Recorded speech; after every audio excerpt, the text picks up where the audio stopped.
Chapter 546.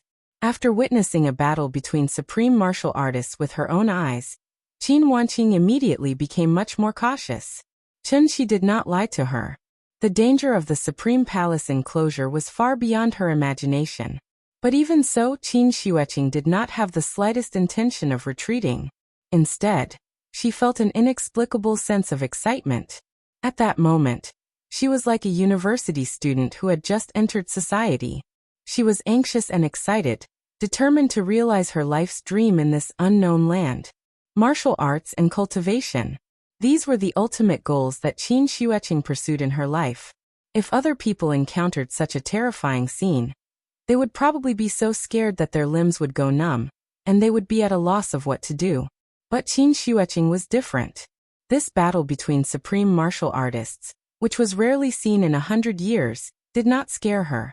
Instead, it made her yearn for the strength displayed by the three of them. She yearned for the ultimate realm that could overlook all living things. If it were not for Chen Shi, she might never know what kind of existence above the divinity stage was. And it was also because of Chen Shi's appearance that a door to a new world opened for her. The so-called divinity stage. In the eyes of supreme martial artists, what was the difference between them and ants? Qin Xueqing was not willing to be an ant for the rest of her life. So she ignored Chen Shi's persuasion and came to the Supreme Palace enclosure alone. In fact, to Qin Xueqing, the Supreme Palace enclosure was actually a good place where danger and opportunity coexisted. Just like Heavenly Spiral, where Chen Shi used to be. Although Chen Shi had experienced many difficulties and dangers in Heavenly Spiral, and was almost at the gates of hell. But it was undeniable that Chen Shi had also obtained an opportunity that ordinary people could not imagine. What Qin Xueqing wanted now was this kind of opportunity. The air was filled with violent true essence. Qin Xueqing quietly drove Xingqia to the center of the battlefield, trying to gain some insights from the battle traces left behind by the three. Unfortunately, her cultivation was too low, so she couldn't get any useful combat experience from it. Therefore, Qin Xueqing stayed here for about 2 hours before reluctantly leaving on Xingqia. The urgent matter at hand was to find out the exact situation of the Supreme Palace enclosure, so that he could plan his next move. Thus, Qin Xueqing continuously circled in the air, and spent an entire month observing the movements on the ground. It was during this time that Qin Xueqing discovered a very strange phenomenon. The boundary of the Supreme Palace enclosure was filled with a strange grayish-white fog. Once she steered Xingqia into it, the gray fog would instantly cover her vision. Even her spiritual sense would not be able to sense the things around her.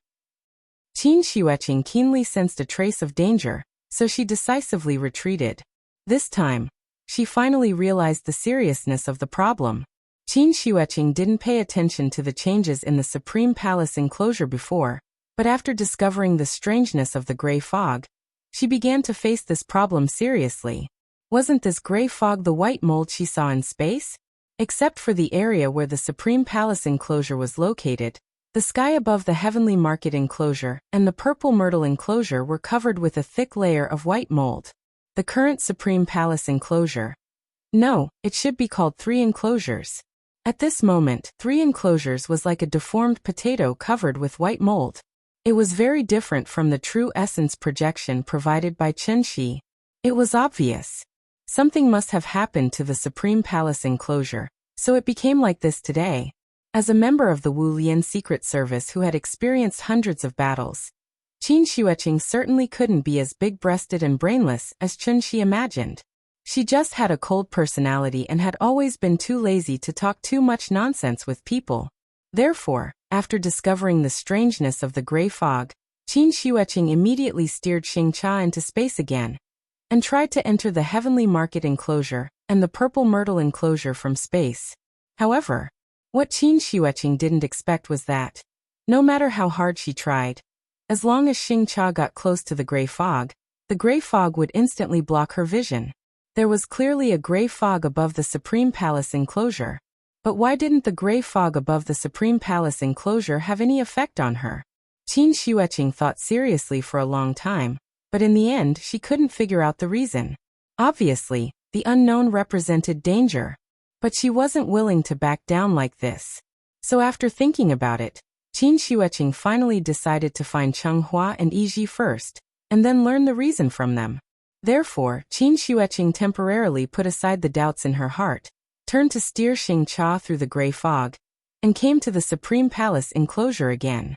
After more than a month of investigation, Qin Xueqing had already memorized the geographical features of the Supreme Palace enclosure, so she soon came to the northern part of Ningzhou. At this point, Qin Xueqing found another problem. Based on her first impression when she came to the Supreme Palace enclosure, the Supreme Palace enclosure should have experienced a protracted war, and the situation was very fierce. The scope of the war was so wide that it was simply shocking.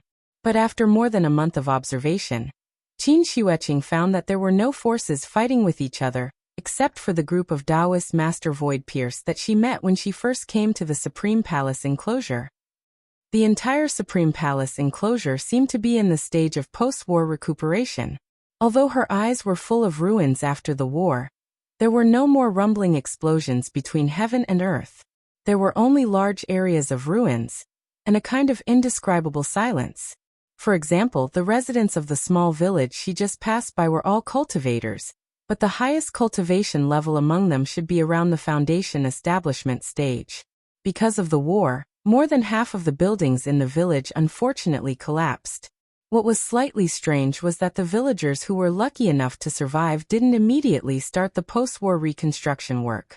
Instead, they all gathered in an open space in the center of the village. The villagers sat on the ground, surrounded by familiar faces, but no one opened their mouth to break the silence. The entire village seemed to be shrouded in a kind of emotion. The name of this emotion was despair. Qin Xueqing didn't rashly approach the village, because this kind of small place was sparsely populated, and the neighbors knew each other. It was obviously impossible for an outsider like her to smoothly blend in. Therefore, when she came to a gathering place with more people, Qin Xueqing carefully piloted Xingcha and descended from the sky. This was also the first time she set foot on the ground. As the saying goes, heroes emerge in troubled times. Now that the Supreme Palace enclosure was in the midst of a war, wasn't it a great opportunity for her to show her skills? Therefore, Qin Xueqing changed into a set of clothes that she stole from somewhere, and followed the continuous flow of people directly into this slightly dilapidated city. Didn't Chenghua and Yiji come from the three great aristocratic families? Presumably, she should be able to inquire about the two of them here, right? Qin Wanqing couldn't help but be optimistic. Come. Wonderful book house. Come. Chapter 547. Due to the different social structure, there was a big difference in the way of life between cultivators and ordinary people. The most obvious point was, most cultivators in the Supreme Palace enclosure didn't like to live in groups. It was also because of this that there were no large cities in the history of the Supreme Palace enclosure. At most, there were only some large family strongholds or markets. This situation was actually in line with the development of the population. After all, cultivation required the consumption of the spiritual energy of heaven and earth. Once people gathered together, the spiritual energy of heaven and earth would naturally not be enough to share. Therefore, except for some fledglings with lower cultivation, cultivators above the golden core stage would mostly stay away from the city and open up their own cave abodes in more remote places. Qin Xueqing entered a small city controlled by the Xianyuan family. The original intention of the Xianyuan family to build this city was mainly to protect their bloodline and provide a relatively safe environment for the clan members with lower cultivation to grow. If it was in the past, there wouldn't be too many people in the city. Unfortunately, today was different from the past. As the three enclosures converged, the saint from the Ziwei enclosure suddenly appeared from the gray fog and attacked the Jade Clear Grotto Heaven. An unprecedented large-scale war began. The 9 prefectures of the Supreme Palace enclosure were attacked by the saint almost simultaneously. With Ning Prefecture as an example, the Xianyuan, Dongfang and Tuoba families, who were known as the 3 major families of Ning Prefecture, naturally became the focus of the saint's attention. The slightly different part of the war with the people on Earth was, because high-level immortal cultivators had absolute dominance over low-level immortal cultivators, the Holy Church didn't care about immortal cultivators below the nascent soul stage. Instead, they focused all their attention on the three family heads and the elders of the various families. As long as the three family heads and elders were subdued, Ning Prefecture would naturally be under the saints' command. Therefore, adhering to the battle philosophy of capturing the leader first to capture the bandits, the saints' 12 kings automatically divided into 10 groups as soon as they walked out of the gray fog. The 3 strongest kings faced the 4 perfected masters of the Jade Clear Grotto Heaven, while the other 9 kings attacked the strongest forces that ruled the 9 prefectures respectively. The saint came to the Supreme Palace enclosure with the mentality of colonists.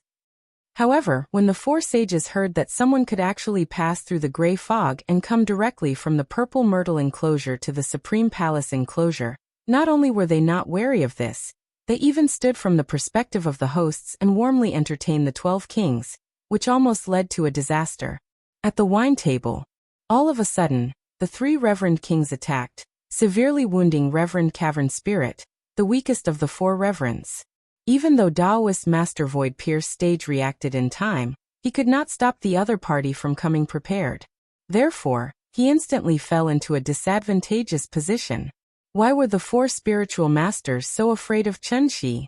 It wasn't because Chunxi was much stronger than them, but because Chunxi had threatened them with the 10,000-year inheritance of the Jade Clear Grotto Heaven.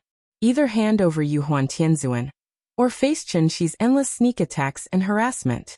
Although the 4 spiritual masters were strong, they had countless weak successors behind them that needed to be protected. This was also the real reason why the 4 sage masters had chosen to compromise. Chunxi alone could intimidate the 4 spiritual masters. Furthermore, the Saint sect had specially sent 3 reverend kings to deal with the Jade Clear Grotto Heaven. Perhaps it was because they were worried that the Jade Clear Grotto Heaven held absolute authority in the Supreme Palace enclosure. So the Saint sect had never planned to leave the Jade Clear Grotto Heaven behind. Therefore, the 3 reverend kings fought a huge battle with the 4 spiritual masters in the Jade Clear Grotto Heaven. As a result, the 10,000-year inheritance of the Jade Clear Grotto Heaven was destroyed. The flames of war started and soon engulfed the 9 states of the Supreme Palace enclosure. During this period of more than 2 years, the drama of conquest and resistance continued to play out. However, the 12 reverend kings were all supreme being existences. Even if the major forces launched a counterattack under the leadership of the 4 spiritual masters in time, the result was futile. The flames of war burned more and more fiercely, and the major forces also suffered more and more losses. After the Tuoba family of Ning State took the lead to submit to the Saint sect and received preferential treatment, the major forces also turned their guns and turned to kill their former comrades. The Saint sect only wanted to unify the Supreme Palace enclosure, not kill them all.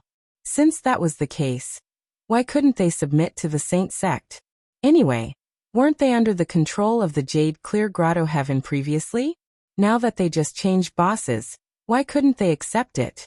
Based on this thought, more and more forces chose to submit to the Saint sect, and the 4 spiritual masters became stray dogs. The battle that Qin Xueqing saw when she first came to the Supreme Palace enclosure was the Saint sect's follow-up operation to capture the 4 spiritual masters. The overall situation was set. Although there were still sporadic resistance forces in the 9 states, they couldn't stop the Saint sect's plan to unify the Supreme Palace enclosure. Qin Xueqing came to the Supreme Palace enclosure under such circumstances. After disguising herself, Qin Xueqing hid in the city. She had spent a great deal of effort to gather this information without attracting anyone's attention. Now that the world was too chaotic, one might suddenly be affected by the flames of war if one stayed in the wilderness to cultivate. So many immortal cultivators came to the city to take refuge. These people didn't have high cultivation, but they were very well informed. While chatting with these people, Qin Xueqing found out another very important piece of information. That was Cheng Hua and Yi Ji went to the Great Illusionary Land and hadn't returned yet. It had been 2 years. According to past experience, the convergence of the 3 enclosures generally only lasted for a month. Once the thick fog dissipated and the 3 enclosures separated, the Great Illusionary Land would be completely closed. Even if someone wanted to stay inside, they would be forcibly expelled at this time. Of course, these secrets weren't known to the public before. It was because of the arrival of the Saint sect that these secrets were made public. Jade Clear Grotto Heaven needed to be mentioned here.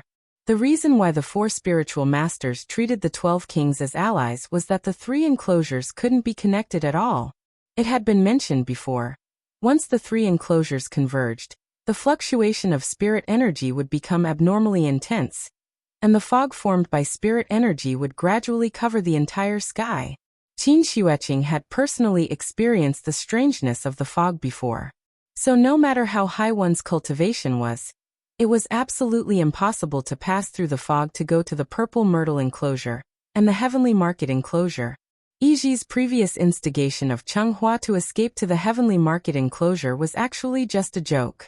Didn't you see, since ancient times, apart from the Saint sect, who else could freely travel between the 2 realms? The 4 spiritual masters mistakenly thought that the 12 kings came to the Supreme Palace enclosure in the form of avatars, so they held a big banquet in the Jade Clear Grotto Heaven to entertain these friends, who came from afar. It had to be said. The way the 4 spiritual masters entertained the 12 kings was really like the way the Native Americans first met the European colonists. Note: this might be a bit tiring to read because I'm also tired of writing, but these contents can't be skipped, so I can only try to reduce the length as much as possible. The reason why I suddenly mentioned this, that's because this book had already entered the final stage of completion. Throughout the whole process, I learned a lot from it and also discovered my shortcomings. This is my first million-word work. If I say I'm satisfied, then I'm definitely not satisfied. After all, it's a work full of flaws. It's really not good enough, nor is it exciting enough. At least, it's not exciting throughout, because many of the mistakes are too low level. If I were to rewrite it, the level of excitement would definitely increase by several levels. But if I'm not satisfied, what it has achieved now is actually far beyond what I once expected. So I'm really grateful to all of you for giving me such an opportunity to learn and improve. I won't say much nonsense. Because this is a VIP chapter, you have to pay for it. I'm writing it here so that the pirated readers can also read it. Maybe one day they will also become genuine readers and support me. 200 words for 1 center. This paragraph has a total of 500 words. I'm taking advantage of your 2 cents. I hope you won't criticize me too harshly. The new book has been confirmed. If nothing goes wrong, the title of the book will be, I Really Know Martial Arts. Currently, the title has been registered, but it hasn't been officially released yet. Because I have to save 100,000 words before I release it, I can't keep updating it. When the new book is released, I will open a chapter to explain, so before that, please don't take this book off the shelves. In addition, I will also do my best to finish this book properly. Come. Wonderful Book House. Chapter 548. The arrival of the Holy Church had also indirectly caused the secret of the Great Illusionary Land to be deliberately publicized by some people. From this, Qin Xueqing finally understood why Changhua and Yiji had not returned to Earth. It was not that they did not want to come back, but that they had no way to come back. Thinking back, when the secret of the Great Illusionary Land had just been leaked, many people rushed to the Great Illusionary Land with the mentality of giving it a try. Everyone wanted to obtain opportunities and adventures from it, so they did not care about the quota limit. In short, whether the rumors were true or false, they had to try it first. There was no chance before, but now that the opportunity was in front of them, who could resist the temptation? The result was naturally overjoyed. The limit of 3,000 places seemed to have been lifted, so whether it was Jindan or Yuanying, as long as they dared to go, they would definitely be able to enter the Great Illusionary Land smoothly. The sudden surprise also caused the people to lose their rationality. During that time, the battle at the Supreme Palace enclosure was the most intense. The 4 spiritual masters and the 12 kings were fighting fiercely, and the major forces of the 9 regions were also busy resisting the attack of the Holy Church. It was obviously impossible to be distracted and care about other people in a battle of life and death at the supreme level. Instead of staying in the Supreme Palace enclosure and praying that the flames of war would not burn their heads, it was better to risk their lives and go to the Great Illusionary Land. If they really got lucky and luckily obtained some adventure, wouldn't they be able to completely reach the peak of life? With such a fantasy, for a time, There were as many cultivators going to the great illusionary land as carps crossing the river. But as more and more people entered the great illusionary land, no one came back. People finally realized where the problem was. Could it be? This place could only be entered and not exited?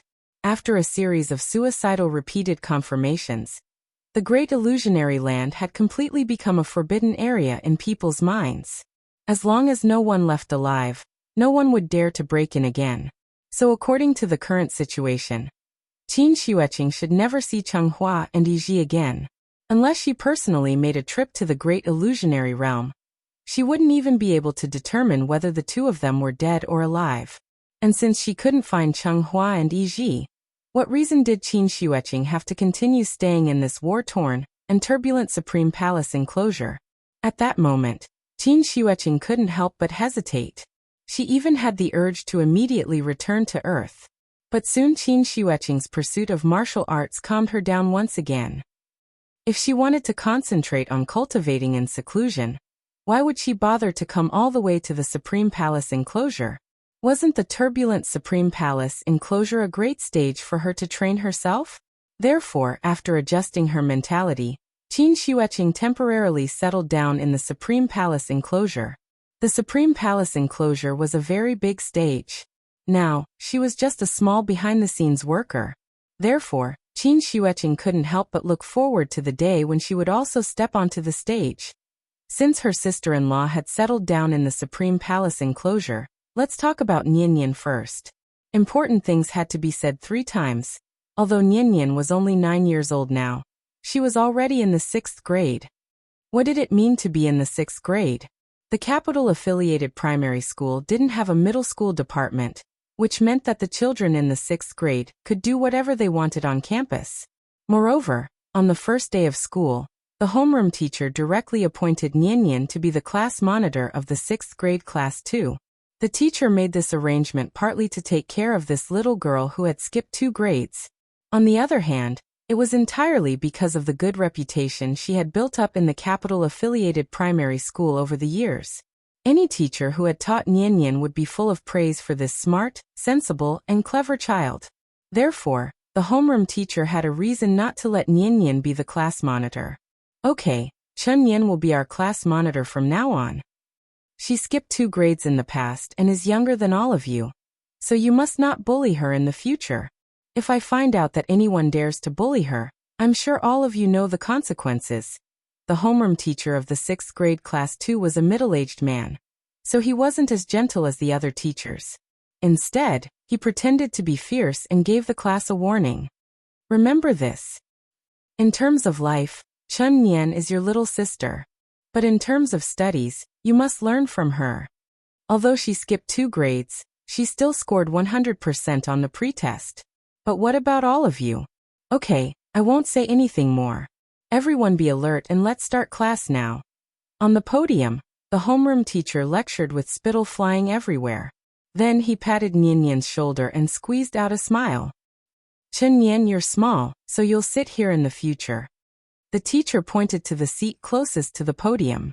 Then Nian carried her school bag and obediently came to this excellent place with good feng shui. It was a little strange. Nian was short, so it was reasonable for her to sit in the first row. But her deskmate was not only taller than her, she was also much bigger. Sitting there, she was like a pagoda that could suppress demons. She could practically block the view of the students behind her. Moreover, she was a girl. A fat girl who weighed at least 150 pounds. Suddenly meeting such an outstanding classmate, Nian couldn't help but take a second look at her. But she didn't expect this fat girl to treat her as if she didn't exist. Even though the whole class was paying attention to Nian, the fat girl still shrugged her head and turned a deaf ear to everything around her. Soon Nian's first class in the 6th grade class ended. As a new classmate, Nian felt that she had an obligation to take the initiative to integrate into the group. So, she took the initiative to greet the fat girl next to her across the aisle. Hello, I'm Chen Nian. What's your name? Nian had skipped 2 grades, so she already had experience.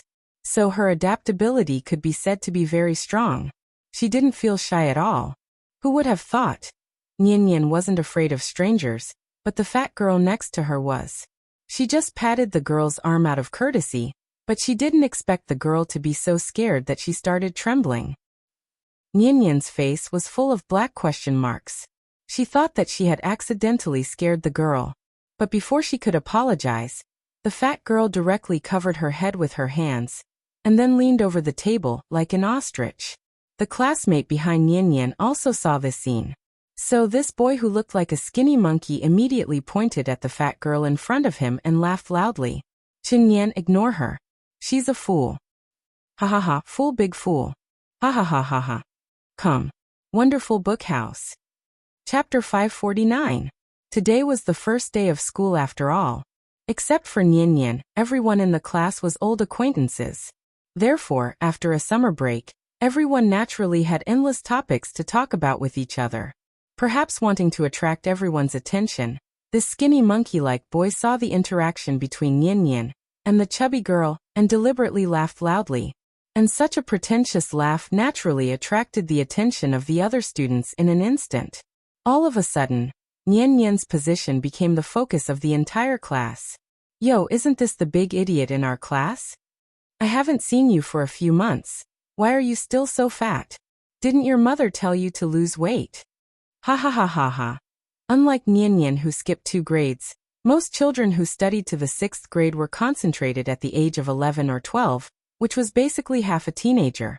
In addition, children nowadays were very precocious, so they naturally knew more than the children of Chun-Chi's generation. Of course, being precocious didn't mean being sensible. It was precisely because of this that introverted children were more introverted, and extroverted children were more extroverted. When toys and cartoons were no longer their only pursuit, teasing and ridiculing their classmates became a way for them to relax. Put yourself in their shoes? Put yourself in their shoes and think for others? Sorry, children at the age of 11 or 12 didn't understand this slightly complicated theory. Just like a joke that was once popular on the internet, a reporter went to the South Pole to interview a group of penguins. He asked the first penguin, "What do you do every day?" The penguin replied, "Eat, sleep, play with Dowdo." Then he asked the second penguin. The penguin still replied, "Eat, sleep, play with Dowdo." The reporter asked the other penguins with confusion, but the result was the same in the end. So the reporter continued to ask 99 penguins like this.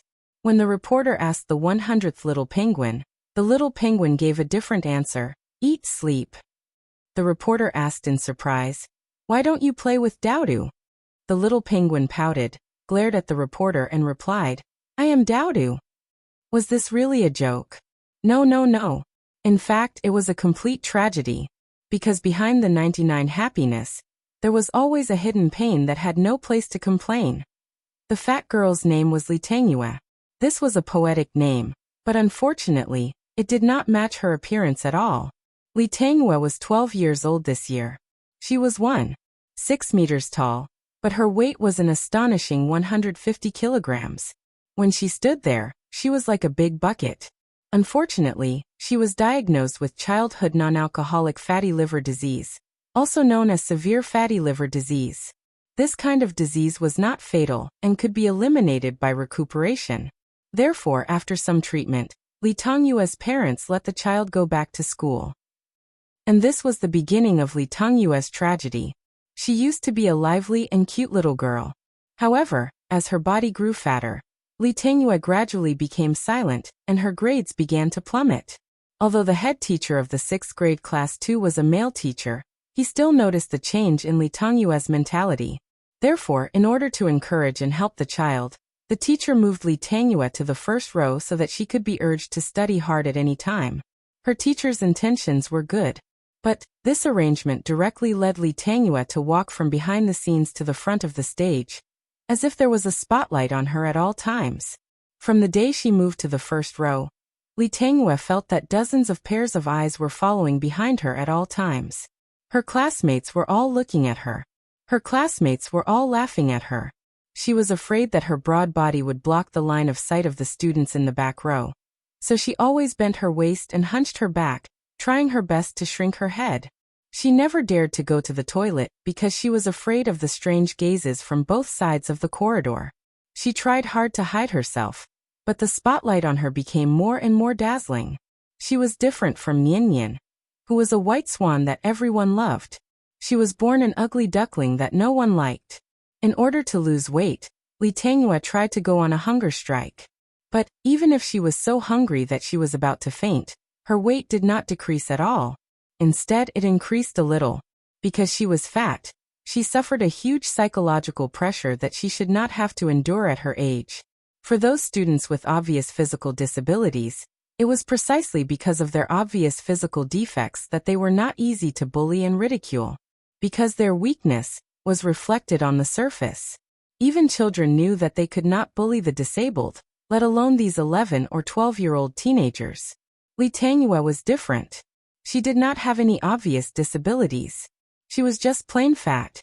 Therefore, mocking her for being fat had gradually become a custom in grade 6, class 2. Regardless of whether they were boys or girls, regardless of their conduct, regardless of whether their grades were good or bad. In short, everyone was disgusted and disliked this fat girl who was like a bucket. Almost every class had children who were ostracized. But children like Li Tangyue, who were both ostracized by others and ostracized by themselves at the same time, were very few. How could the pressure and pain she was enduring in her heart be understood by ordinary people? Hearing the words big fool constantly ringing in her ears, Nian suddenly woke up from her shock. Why did everyone call Li Tangyue a big fool and not a big fatty? Wasn't it because she was stupid? When she was mocked by others, she would only bury her head deep in her arms like an ostrich. Just like what Nian saw now. Looking at the new desk mate in front of her who was as fat as a pig but as timid as a mouse, Nian suddenly stood up and let out the angriest roar in her life to the entire class. Enough! All of you shut up. Shut up.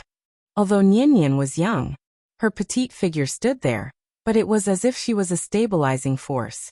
In an instant, the entire class fell silent. At that moment, everyone did not understand what kind of madness she had. Perhaps it was because they were suppressed by Nian's aura, or perhaps it was because she had the support of the head teacher. In short, after everyone saw Nian's angry face, they decisively shut their mouths. No one stood up to continue to challenge the authority of the new class leader. Seeing that everyone was quiet, Nian took a deep breath, turned around and shouted to the class, "I announce! From today onwards, you are not allowed to call her a big fool anymore. And you are not allowed to bully her anymore. If I find out that anyone is still bullying her, then I will definitely tell the teacher and the principal." Come. Wonderful Book House. Come. Chapter 550. Her announcement shocked the entire class. Everyone seemed to be unable to understand the reason behind Nian's anger, but after seeing her serious expression, no one dared to stand up and oppose her. Skinny Monkey was sitting behind Nian. He opened his mouth to speak, but in the end, he swallowed the ridicule that was about to come out. After all, a 6th grader was not young anymore. Everyone had their own thoughts. Although Nian had attacked everyone in the class, this method of not specifically targeting a particular person would not cause everyone to be angry. Otherwise, it would be impossible for everyone to attack her. Nian had just joined the class, so everyone was still unsure of her personality. So it was impossible for them to get into a conflict with her over such a small matter. Therefore, after a short period of silence, the classroom immediately returned to its usual clamor. Everyone ignored Nian. Those who were fooling around continued to fool around, and those who were chatting continued to chat as if the unpleasant incident had never happened. Although Li Tangyue did not raise her head, she could hear the movements around her. Seeing that everyone was no longer ridiculing her, Li Tangyue carefully raised her head to observe her surroundings. Nian saw her actions, so she smiled at her and then sat back down in her seat as if no one was around. "Thank you." Looking at Nian's calm appearance, Li Tangyue hesitated for a moment before carefully thanking her. "It's okay. If anyone dares to bully you in the future, just tell me. I'll make the decision for you." Perhaps because she had done a good deed, Nian was in a good mood, so she did not care about the strange gazes around her, and directly patted her chest to accept this little brother. Soon, the break between classes was over. The second class began. Nian secretly observed Li Tangyue for a while. Only then did she realize that she liked to deliberately bend her body in class, as if she was afraid that she would block the view of the students behind her. Therefore, as soon as the class ended, Nian went straight to the form teacher's office and told her thoughts. She hoped that the teacher could move Li Tangyue to the window so that Li Tangyue would not block the other students. At the same time, she also hoped that the teacher would let her sit behind Li Tangyue. This way, she could protect Li Tangyue at any time and prevent her from being ostracized by her classmates. The teacher decisively agreed to her request. And this was the privilege that Nian had as a merit student, the leader of the young pioneers, and the class monitor of Year 6 Class 2. It had to be said that Nian really did things swiftly and decisively. After receiving the teacher's warning, she took advantage of the break between classes to quickly complete a series of seat changes. At this point, Nian and Li Tangyue had become the unshakable front and back seats. And it was precisely because of Nian's appearance that Li Tangyue's gloomy primary school life finally ushered in a ray of light. After school in the afternoon, Nian told Chunxi all the good things she had done today. Although Chunxi already knew what had happened, he still pretended to be very surprised and then praised the little girl. Although Nian always had the attitude of a class monitor in school, in front of Chunxi, she would always be that little girl who never grew up. Therefore, after hearing Chunxi's praise, the little girl immediately showed a proud look and walked with a bouncing and jumping nonstop. The father and daughter walked leisurely for a while. At this time, Nian seemed to have thought of something and suddenly turned to Chunxi and said, "Dad, we won't do the exercises between classes in the future, and we won't have PE class either." "And why? Didn't the Ministry of Education stipulate that schools must have PE class?" Hearing this, the little girl's face was filled with excitement and said, "We'll change to martial arts. In the future, we'll practice Heartfelt during the exercises between classes, and PE class will also be changed to martial arts class." This was important news that the teacher announced before school ended, so that the children would remember to tell their parents at home. Practice Heartfelt during the exercises between classes? Changing PE class to martial arts class? So fast? The moment he heard this news, Chunxi couldn't help but frown slightly. He remembered Grandpa Deng once said, the popularization of computers had to start from a child's age. 30 years had passed in the blink of an eye. Computers had long been popularized. And now it was martial arts' turn? Martial arts had the function of strengthening the body, so using Heartfelt to replace the exercises between classes seemed to be a very normal operation. After all, this was only a set of beginner-level fist techniques. Could it be that they really expected the children to rely on this set of Heartfelt to practice obvious strength? Practicing martial arts was so hard. If they didn't slack off and cheat, the teacher should thank the heavens. However, everything had to be thought deeply. This seemed to be a simple move to cater to the current trend, but there was a deeper meaning behind it. If Chunxi guessed correctly, once the Heartfelt entered the school and officially entered the stage of popularization, the Wu Alliance would then select the most talented and outstanding children and send them to a newly established national exemplary school, a special school that only taught cultivation and nothing else. Chunxi was slightly lost in thought. The little girl waited for a while. Seeing that Chunxi didn't respond, she couldn't help but pout, then grabbed Chunxi's arm and said with an aggrieved face, "Dad, you said before that you would let me learn martial arts. In the end, you didn't let me go to the training class. Are you going back on your word?"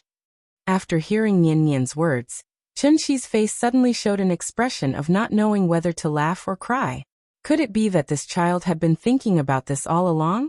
As mentioned before, Chunxi did teach the little girl how to cultivate qi. But he still didn't teach the little girl how to use the vital essence in her body. Nian was very sensible, so when she mentioned it to Chunxi before, she never mentioned it again after Chunxi changed the topic. And the reason why she brought it up again today was because this matter had indeed been hidden in her heart for a long time. Many students in the class signed up for the martial arts training class, but she didn't. Although she could ride a horse, skate, swim, and draw. But now the most popular thing was martial arts. Did they think she didn't have vanity? Unknowingly, Nian had already developed the habit of doing the best in everything and fighting for the first place in everything. But it was a pity. Dad still refused to teach her martial arts, and didn't agree to let her go to the martial arts training class. Seeing the little girl's aggrieved face, Chunshi hesitated for a moment, then smiled and pinched her little face, asking, "What's wrong? Are you angry with Dad?" "I'm not."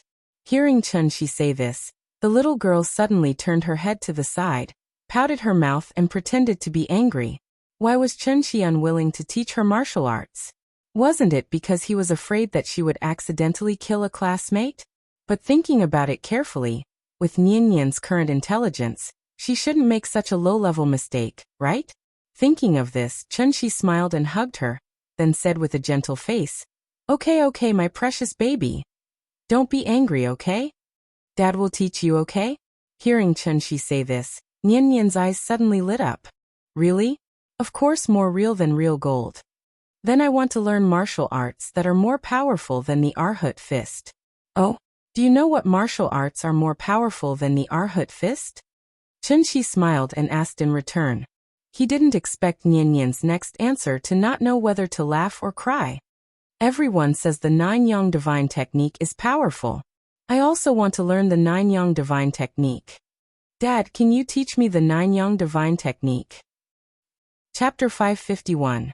Nine-Yang Divine Art? Chunshi didn't know whether to laugh or cry when he heard the little girl's words. Let's not talk about whether Chunshi knew the Nine-Yang Divine Art or not. Even if he followed the original text and forcefully derived a technique similar to the Nine-Yang Divine Art, this technique was obviously not something Nianyan could practice. After all, how could a girl practice the Nine-Yang Divine Art?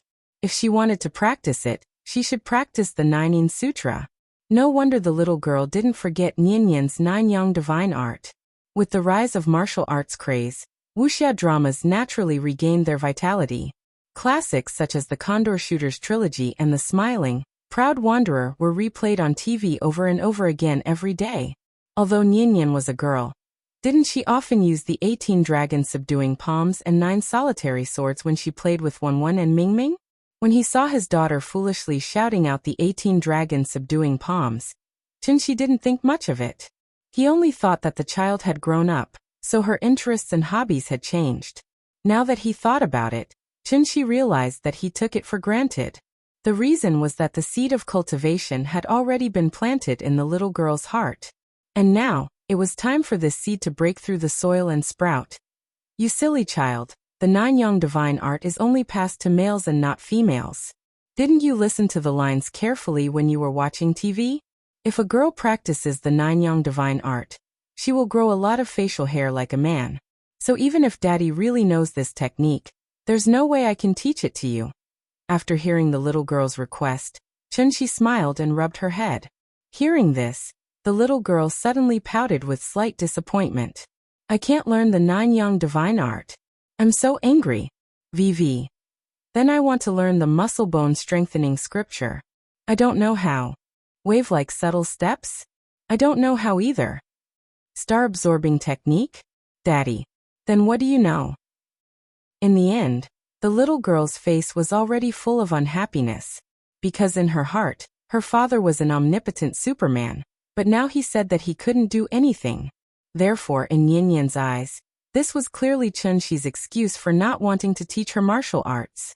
Just now, he had clearly said that he would teach her a martial art that was more powerful than the Arhut fist, but in the blink of an eye, he had started to change the topic and started to laugh. How could she be happy? Humph, Daddy is the most shameless. Thinking of this, Nianyan no longer paid attention to Chunshi. Carrying her backpack, she angrily strode forward, clearly wanting to distance herself from Chunshi. Yo, who made our family's darling angry again? It was rare to see Nianyan throw a tantrum. Although Chunshi found it funny, he didn't dare to continue teasing her. If he really made the child cry, then it would be his turn as the father to be put in an awkward position. Thinking of this, Chunshi immediately went forward, and directly carried the angry little guy in a princess carry, forcibly hugging him in her arms. Ah! Under the sudden attack, Nianyan instinctively cried out. But very quickly, she quietly laid in Chunshi's arms, her head lowered, not saying a word. Seeing this, Chunshi tried to throw her into the air to scare her. Unexpectedly, This girl pouted and didn't react at all, as if she was sure that Chunxi wouldn't dare to let go of her. Looking at this, Nian was really angry this time. Therefore, Chunxi immediately kept the smile on his face, and said to her sincerely, Nian, don't be angry, come. Daddy will let you ride the horse, okay? No. Why not? Daddy is shameless. I don't like Daddy anymore. Chunxi carried Nian and walked quickly on the sidewalk. The father and daughter bickered and whispered to each other, as if there was no one around. It was obvious that Nian was pretending to be angry. In fact, how could she bear to be angry with her father? It was said that a daughter was her father's lover in his previous life. When Chunxi saw the envious gazes of the passers-by, he suddenly realized he hadn't carried Nian in a long time. Speaking of which, it was strange. He didn't know when it started, but Nian didn't like to be carried by Chunxi as they walked. Perhaps it was because she had grown up, so she didn't want to be carried in her parents' arms all the time like when she was young. Okay, Daddy will sincerely apologize to you now. I said before that I would teach you martial arts, but I still haven't taught you after so long. It's all Daddy's fault. Don't be angry with Daddy, okay? After Chunxi comforted her with kind words, Nian finally stopped pouting. After hearing her snort, she used her big eyes to stare at Chunxi, as if hinting that Chunxi should show enough sincerity first. Then she would consider whether to forgive this shameless daddy. 2 years ago, it was Qin Xueqing who fought for the right to choose for her. 2 years later, it was her who fought for the right to choose for herself. Okay, I won't tease you anymore. Since you want to learn so much, Daddy will teach you everything I know. However, cultivation has to be done step by step. How about this? Grandpa has a set of martial arts called Qin's Cloud Hands. Not only Aunt knows it, even Mommy knows it. Daddy will teach you this first, okay? Qin's Cloud Hands? Nian lay in Chunxi's arms, wrinkling her nose as she repeated this word. Then, with a face full of suspicion, she asked, Is Qin's Cloud Hands more powerful than Arhut Fist? Of course. Look at how powerful Aunt is. Doesn't she also practice this martial art? Okay, then I'll learn this. Let's go. Daddy will teach you this supreme martial art. Daddy believes. The day you complete your studies will be the day you become famous throughout the world. Time flew. Soon another month had passed. During this time, Nian spent the rest of her time diligently learning Qin's Cloud Hands. Other than going to school as usual. This time, Chunxi took out something that could really fight. It was different from the Qi refinement method from before. Speaking of which, learning martial arts was really hard work. At least 10,000 times harder than quietly meditating and refining Qi. But the strange thing was, not only did Nian not feel that it was hard, but she also enjoyed it every day. If it wasn't for the agreement between father and daughter that she couldn't secretly practice at school, she would have already mastered the entire set of Qin's Cloud Hands. Seeing Nian working so hard, Chunxi was gratified, but he couldn't help but worry. In terms of cultivation, this child wasn't as free and undisciplined as him, nor was she as carefree as her mother. Instead, she was like Qin Xueqing, obsessed and fanatical? Could it be, Nian would also be a martial arts maniac in the future? When he thought of Qin Xueqing's behavior that no man liked, there was only one thought left in Chunxi's mind. Chapter 552. In this crisp autumn September, we welcome the autumn sunshine and the season of harvest, welcoming the cheerful and exciting school sports meet. Early in the morning, all the teachers and students of the school came to the sports field. Under the guidance of the teachers, some of the students arranged the venue, some of them tidied up their clothes, and some of them set up the sports equipment. Everyone was extremely busy, causing the originally quiet sports field to suddenly become lively. As the principal announced the start of the sports meet, the capital-affiliated primary school also officially ushered in the new autumn sports meet. Ah, look! The moment the passionate athletes' marching song sounded, one class after another lined up neatly and strode toward the rostrum. They were all wearing bright clothes with smiles on their faces. They were full of vitality as they strode with their heads held high. They exuded the unique vitality of youth. On this day, October 15th, the National Day holiday had just ended. A few days after the children returned to school, the school officially announced the date of the autumn sports meet. Was there going to be a sports meet again? For the children, the sports meet was as important as Children's Day. This also meant that the children who had just finished the National Day holiday could play freely for 3 days. How could the children not be excited? As a famous key primary school in the country, once the autumn sports meet was held, the TV station would immediately send reporters to interview the students. At the same time, the district leaders would also lead a team to participate in the opening ceremony of the sports meet. Although the reporters and district leaders only showed their faces and left, to the students of the school, being able to show their faces on TV was obviously a very glorious and important matter. So, how could they show their faces in front of the leaders? The simplest way was to be the host of the opening ceremony of the sports meet. In addition to taking on the role of announcing the opening ceremony, the host also had to stand on the rostrum and make a declaration of sportsmanship. Therefore, the popularity of this position was even higher than that of the captain of the young pioneers. Nian was now the big sister of the 6th grade. Previously, due to her lack of qualifications, she had not been able to take on such a good job. Now that she finally had enough experience, the moment she took on this beautiful task, Nian wrote a 1,500-word opening speech. Then, she read it in a cadence in front of all the teachers and students. She was not afraid at all, because she knew her father would definitely be on time in front of the TV and watch her shine on stage. I declare. This year's autumn sports meet of the capital-affiliated primary school now? Let's begin.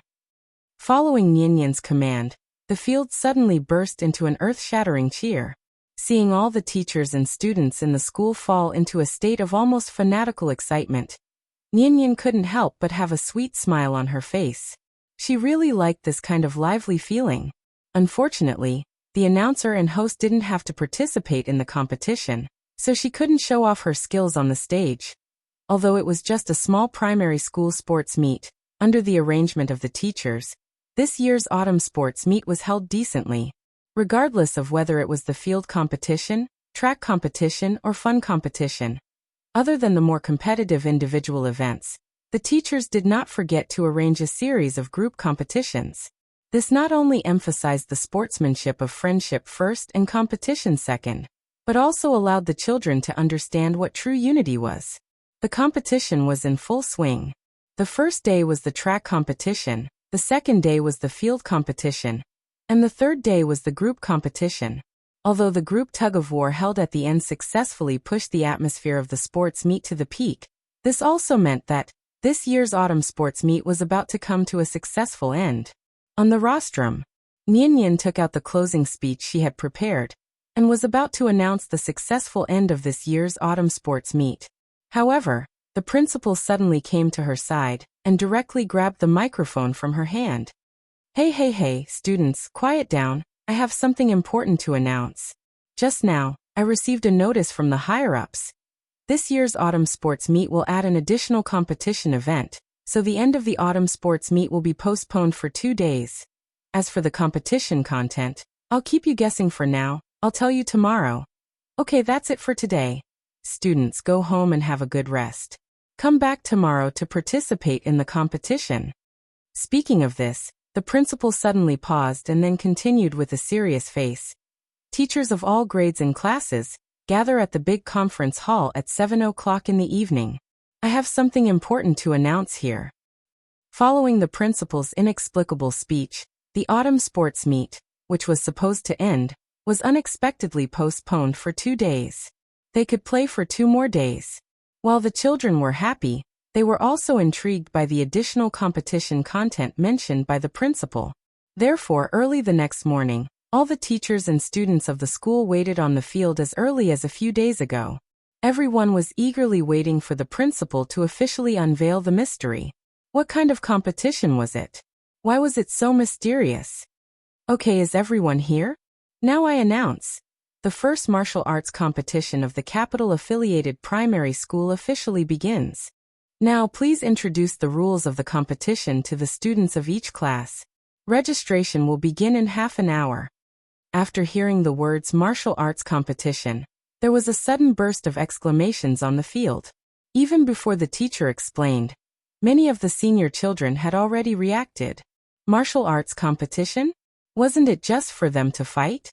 Was this also a competition? In fact, the reason why the principal did not publicly announce today's competition content yesterday was to prevent the children from going home and telling their parents, which would cause conflict among their parents. After all, a martial arts competition was not the same as a running race. Although the school had already prepared combat protective clothing, in this kind of close combat situation, even with protective clothing, the school could not guarantee that the children would not be injured. Therefore, the principal knew that parents would never agree to let their children participate in this kind of competition. But the higher-ups asked him to take this opportunity to successfully hold a perfect martial arts competition, so as to set a new example for the country's primary and secondary schools. As long as the capital-affiliated primary school organized this martial arts competition beautifully, it would naturally be much easier for the Wu Lian to promote martial arts competitions to the whole country. The principal was caught in the middle and in a dilemma. In the end, he had to make such a decision to act first and report later. In short, just hold the competition first. Wasn't it just a martial arts competition? Have you watched a taekwondo competition? How could children have the strength to be injured wearing protective clothing? Anyway, as long as no children were injured, he would have a way to appease the angry parents. What? You said the family head was not satisfied with the school's arrangement? You want to complain to the Education Bureau? You are not satisfied no matter how I explain? If you are not satisfied, you can drop out. Chapter 553. Because it was the first time the school held a martial arts competition, the principal held an emergency discussion yesterday. The topic of the discussion was naturally the slightly different martial arts competition today. Since the school had no relevant experience in undertaking it, they would have to find their way to do it.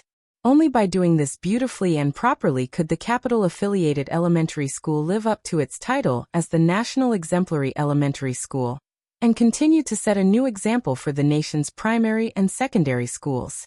There was no other way. Who asked the higher-ups to give such an important task to the capital-affiliated elementary school? The burden on their shoulders was indeed heavy.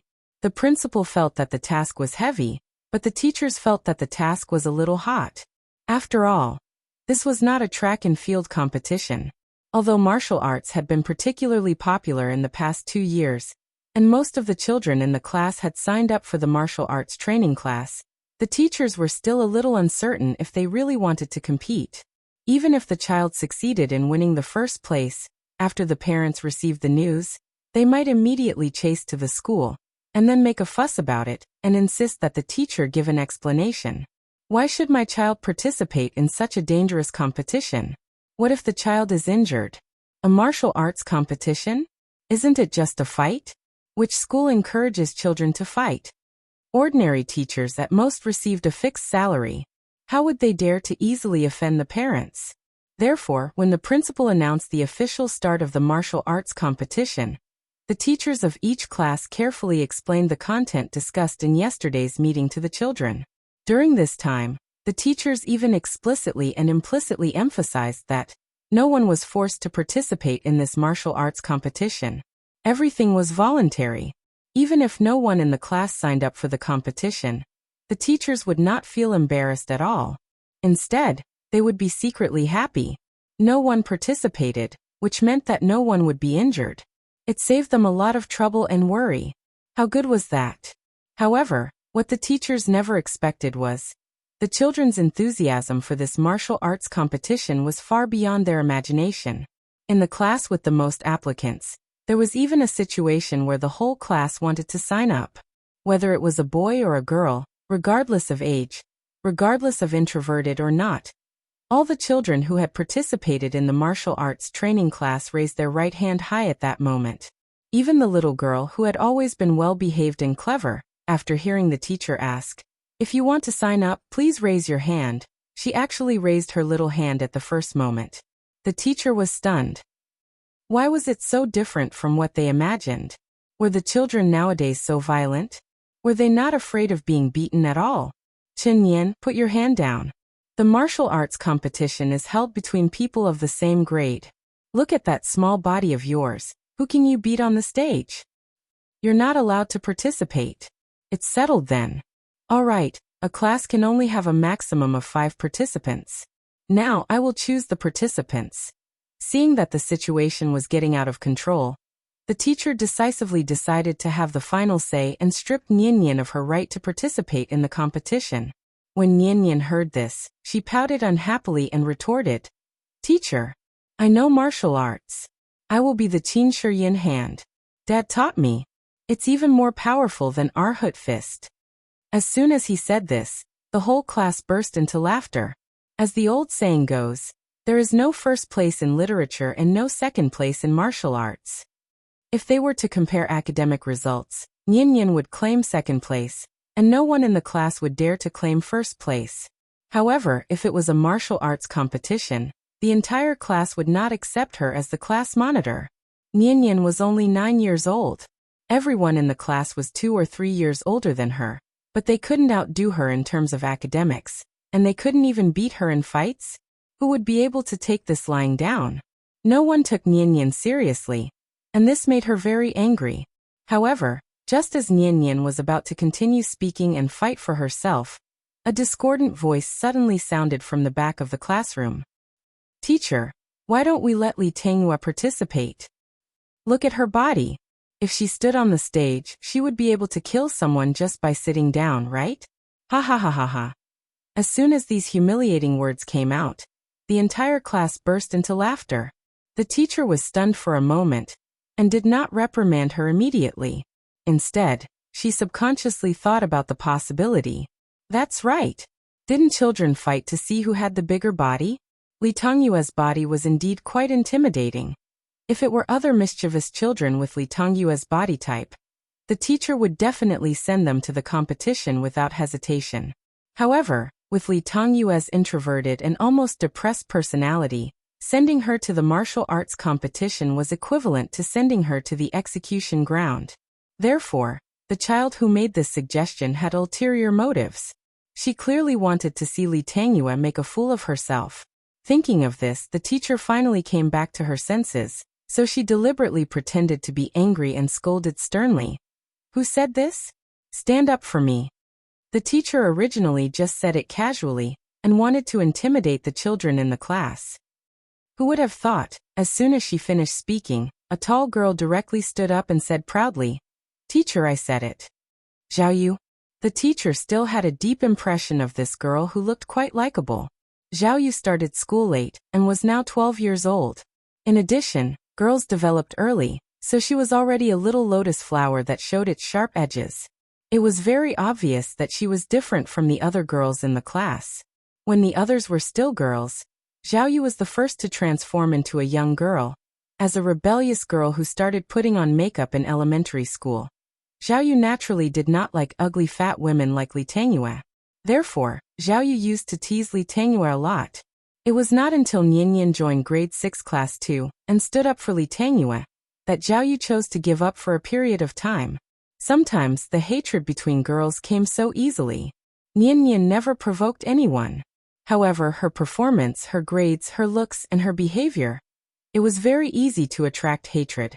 Zhao Yu hated Li Tenghua to begin with, but now Chen Yan had suddenly appeared. This was great. The hatred in Zhao Yu's heart naturally doubled. Double kill. "Teacher, I want to sign up, because I have already obtained the warrior certification, and am now a stage 1 warrior." Just like Taekwondo, in the process of promoting the martial arts trend, the Wu Lian did not forget to come up with a set of very scientific martial arts evaluation criteria. Among them, stages 1, 2, and 3 were beginner warriors, stages 4, 5, and 6 were intermediate warriors, and stages 7, 8, and 9 were advanced warriors. Although stage 1 was just the beginning, it was enough to scare many people. After all, Zhao Yu was only a 12-year-old girl. The strength of a stage 1 warrior was enough for her to beat the entire grade. "Oh, you have a warrior rank? Okay, then I'll count you in." After hearing Zhao Yu's self-report, the teacher was suddenly happy and seemed to have forgotten to pursue the matter. It couldn't be helped. Who asked this Zhao Yu's background to be not simple? The daughter of a rich family in Beijing. Can't afford to offend. Seeing that the teacher was no longer pursuing the matter, Nian Nian could not help but look up at Li Tangyue in the front row. As usual, this big fat girl was bent over the table at this moment, as if she did not hear the mocking laughter just now. Not sure if it was because Chun Shi taught her the Qin Shi Yun hand, but Nian Nian's personality was becoming more and more like Qin Shueqing's. Therefore, after looking at Li Tangyue in front of her, and then looking back at Zhao Yu behind her, her bad temper came up on the spot. Teacher, I'm also a stage 1 warrior. Why can she participate but I can't? Come. Wonderful Book House. Chapter 554. Teacher, I'm also a first stage martial artist. Why can she participate, but I can't? Nian Nian's clear questioning voice suddenly sounded in the classroom. The teacher's face slightly changed on the spot. This child. How could she be so disobedient? The reason why the teacher didn't allow Nian Nian to participate in the martial arts tournament was out of good intentions. He didn't think that this little girl would act like she ate the wrong medicine today, insisting on standing up to make him unable to back down. I'll say it again, this martial arts tournament is held between the same grade. You're already in the 6th grade, so your opponents are at least 2 or 3 years older than you. Are you sure you want to participate? The teacher's face was a bit ugly, but because of Nian Nian's usual performance, the teacher didn't care about her contradicting behavior, and once again emphasized the cruelty of the martial arts tournament. He tried to persuade Nian Nian to give up this inexplicable idea. After all, children can't be compared to adults. A 2 or 3 year age gap will directly cause the two sides to never be on the same level. Professional boxing matches are divided into lightweight and heavyweight weight, but this martial arts tournament, because of the lack of experience, did not pay attention to the details. As long as Nian Nian signed up for the tournament, it means that she may meet Zhao Yu, who is taller than her, heavier than her, and even have longer arms and legs than her. Isn't this just looking for abuse? The teacher really didn't want Nian Nian to participate, but this time Nian Nian was like a tortoise that ate a scale, determined to participate in the tournament. Teacher, I'm sure. Hearing Nian Nian's resolute answer, the teacher frowned and thought for a while, then finally agreed to her request. Okay, then I'll count you in. The teacher thought that Nian Nian really had the strength of a first-stage martial artist. But in fact, Nian Nian didn't even go to a martial arts training class. Where can she find a martial artist qualification certificate? This little girl lied. She learned how to lie. And the reason why Nian Nian did this, on one hand, was because she really wanted to participate. On the other hand, it was entirely because of Zhao Yu. Just like how Zhao Yu was unhappy with her, Nian Nian had been unhappy with Zhao Yu for a long time. In Nian Nian's eyes, Li Tangyue was a kind and pitiful girl. She was just a little fatter. Did she get in anyone's way? Why did she have to be bullied every day? Although the whole class was ostracizing Li Tangyue, after Nian Nian's observation during this period of time, she found that there were only a few people who were taking the lead. One of them was Zhao Yu. What was even more infuriating was that Zhao Yu's bullying methods were much better than Skinny Monkey's. At most, Skinny Monkey would take the lead to kick up a fuss. He didn't really hate Li Tangyue. However, Zhao Yu didn't know what was going on. It was as if Li Tangyue's existence would lower her beauty, so she spent all day thinking of ways to target Li Tangyue. Even if she unintentionally passed by Li Tangyue, Zhao Yu would unintentionally leave behind 1 or 2 sarcastic words to hurt Li Tangyue's fragile heart. As the saying goes, hurtful words were like sharp knives. The person who said it was calm and indifferent, but the person who heard it was covered in cuts and bruises. In school, this kind of sharp-tongued girl was the most difficult to deal with. It was fine if she called out her name, but she didn't do that. There were a few times when Nian Nian was on the verge of exploding, but in the end, she forced herself to hold it in. There was no other way. She really couldn't find anything that could be used against Zhao Yu, so she couldn't stand up for Li Tangyue. Looking at Li Tangyue's increasingly depressed mental state, Nian Nian felt that she needed to properly vent her anger for her. Zhao Yu Chen Nian, who else in our class is a first-stage warrior? Wang Xiaohu you two. Okay, then the 3 of you will go together. Zhao Yu and Nian Nian were both girls, so the teacher looked left and right. In the end, he chose the strongest boy among the children who raised their hands. After the class teachers submitted their class's contestants, The school quickly came up with a decent competition schedule. To be honest, the enthusiasm of the children was a bit out of the principal's expectations. He originally thought that there wouldn't be enough participants for this competition, but the result was completely different from what he imagined. If it weren't for the teachers who noticed that something was wrong and promptly asked the principal to limit the number of participants, the number of people who signed up would have increased by several times. Okay, all the teachers of each class have received the competition schedule, right? I now announce that the first martial arts competition of the capital-affiliated primary school officially begin. Referees, please take your positions. Following the principal's order, a dozen or so temporary martial arts instructors took on the role of referees for this martial arts competition. Because of their age, children under the 3rd grade didn't need to compete. They only needed to perform a complete set of Arhut fists, and the referees would score them based on their performance. The one with the highest score would be the champion. This kind of competition naturally wasn't worth watching. Therefore, when the 4th grade students went on stage, the atmosphere was instantly pushed to the peak. The school found a lot of gymnastics mats and neatly spread them on the field, suddenly turning the field into a huge open-air arena. The small players wore full protective suits and were eager to try. Under the leadership of the teachers in charge of their classes, they were madly cheering for them. From the Colosseum of Rome 2,000 years ago to the boxing ring now, fighting had always been the most exciting competition for the audience. Perhaps it was because of the atmosphere. These 8 or 9-year-old children showed a kind of fanatical ferocity as soon as they went on stage. As soon as the referee blew the whistle, the two sides would immediately pounce on each other and use their ancestral tortoise fists. After 2 or 3 moves, the two would hug each other and roll around on the mats. This was a fight between children. As for things like Arhut fists moves and so on, sorry, these all didn't exist. Anyway, everyone was wearing protective suits, and the fists didn't hurt, so there was only one way to determine the winner. And that was, either you press me to the ground and can't get up, or I press you to the ground and can't get up. It was supposed to be a martial arts competition, but in the blink of an eye, it turned into a wrestling competition. Looking at the child's red face and the adorable look of wanting to fall down, the teachers could finally put down their worried hearts. It turned out that they were overthinking. These children all had small arms and legs, so how could they perform any decent martial arts moves? If someone could perform a set of tortoise fists smoothly, they would probably be able to take home the championship trophy. Chapter 555. Although the Arhut fist could be considered a martial art with killing power, there were only a few people who could truly master it through a comprehensive study of its martial arts. In fact, this is the same as learning the piano. The piano was born in 1700 and has a history of more than 300 years. But until today, how many people in the world can play the piano, and how many people are proficient in the piano? Therefore, in just a few years, no matter how turbulent the momentum of the martial arts craze is, ordinary people without the guidance of a master, and without the relevant experience can only put on a show at most. There are still too few people who can really rely on their talent and self-learning. And even adults can't use the true power of Arhut fist, let alone these children who are less than 10 years old.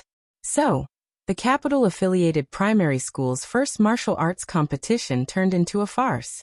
Looking at the children on the stage, the teachers couldn't help but shake their heads and laugh. The children did try very hard. At least their starting positions were decent. But when it came to the real fight, their silly and cute appearance didn't make people feel threatened at all. It has to be said, the way they fight seriously is really too cute. In the end, the 4th grade's championship trophy was won by a little fatty relying on his physical advantage. As soon as the 4th grade's competition ended, it was the 5th grade's turn to go on stage. It can be seen that there is still a big difference between the 4th grade and the 5th grades. Especially when it comes to making moves, the 5th grade's children can already make a gorgeous combination of straight punches and leg sweeps.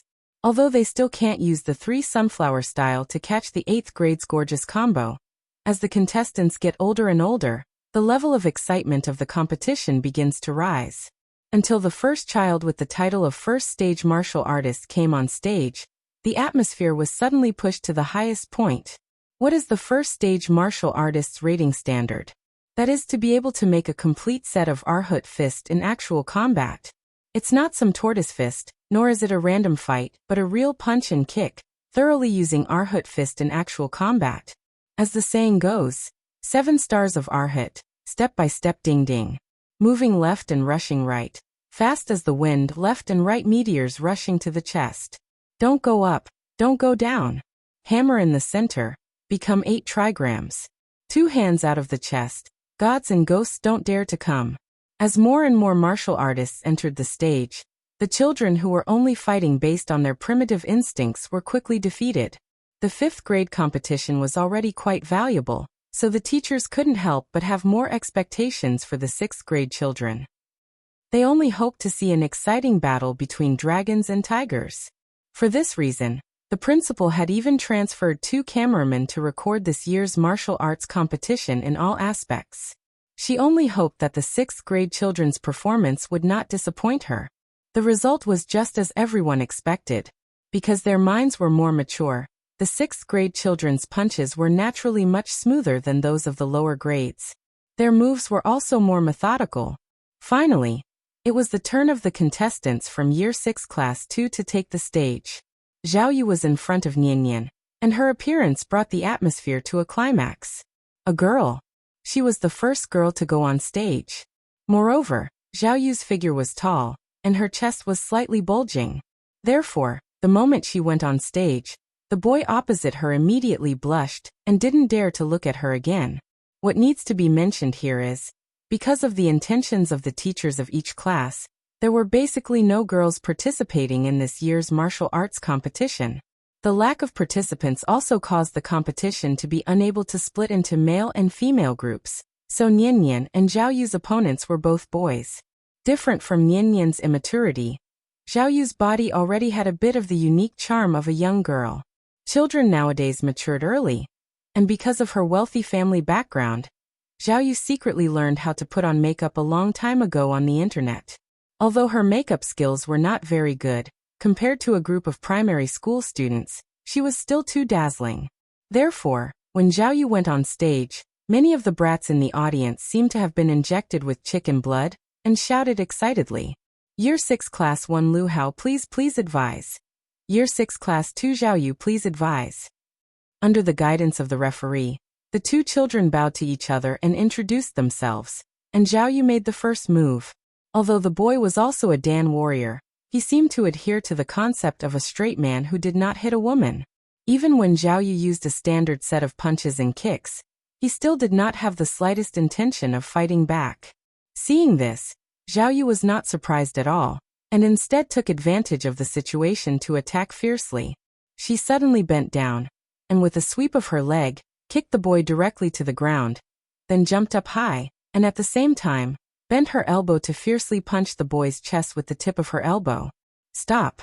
When the referee felt that something was wrong, he sternly shouted to stop, but the boy was already lying on the ground holding his chest and groaning in pain. Although he was wearing protective gear, Zhao Yu's somersault punch still hurt him. Zhao Yu victory. After confirming that the boy's injury was not serious, the referee announced the result of the competition. Then, under the admiring gaze of the crowd, Zhao Yu slowly walked down the stage. Obviously, Zhao Yu's fierce performance not only did not scare the audience, but it also refreshed everyone's understanding of their goddess. Goddess can only be admired from afar but not touched.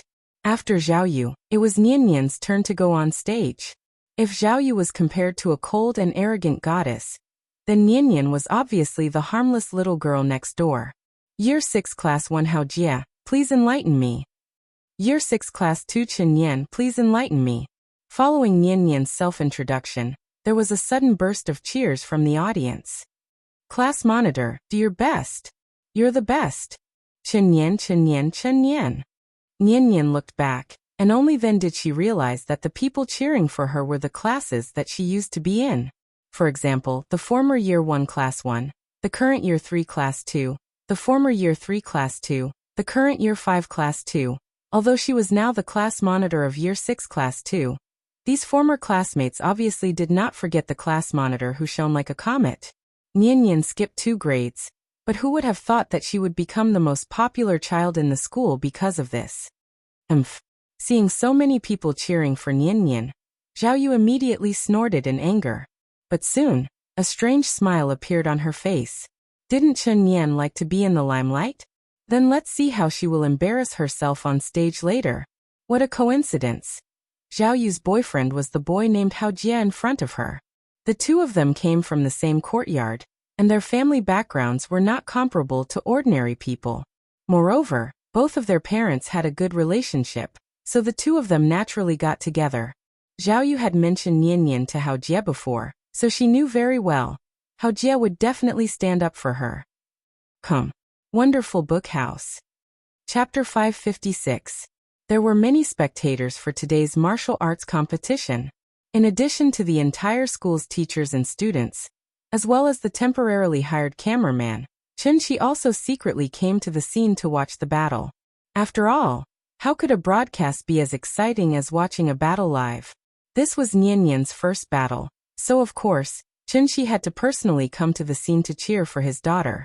Therefore, while the students were cheering for Nian Nian, Chen Qi's figure appeared out of thin air on the roof of the teaching building next to the field.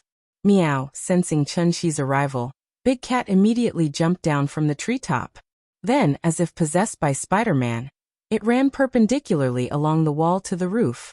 After arriving at the roof, Big Cat jumped onto Chen Qi's shoulder. Then, like before, it licked its paws and then laid on Chen Qi's shoulder to take a nap. It seemed that it really couldn't arouse the slightest bit of interest in the jostling between children. Hey, did Nian Nian grow taller again? Chen Qi casually stroked Big Cat's smooth and soft fur. Only then did he realize that Nian Nian seemed to have grown taller again. Even among the 6th graders, she wasn't considered short. This child, will she grow taller than her father in the future? While Chen Qi was busy studying his daughter's height problem, Nian Nian welcomed the first battle of her life. Speaking of which, her opponent was not a cat or a dog. Instead, it was a well-known figure.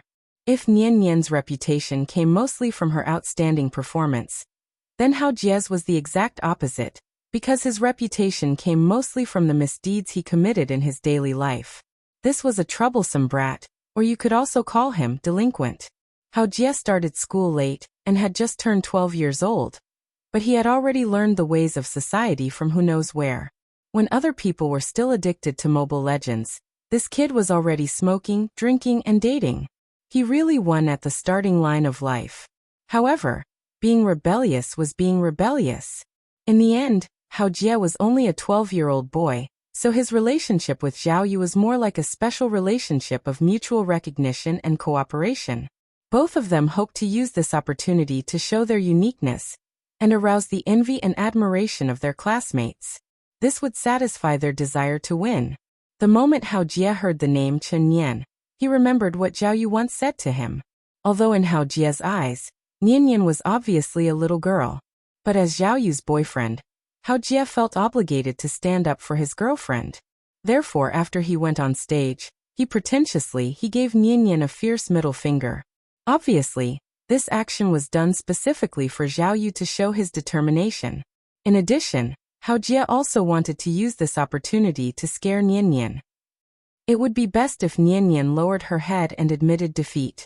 This way he wouldn't be criticized for bullying girls, and at the same time he could get back his girlfriend's dignity. Compared to Hao Jie's fierceness, Nian Nian's reaction was a little cute.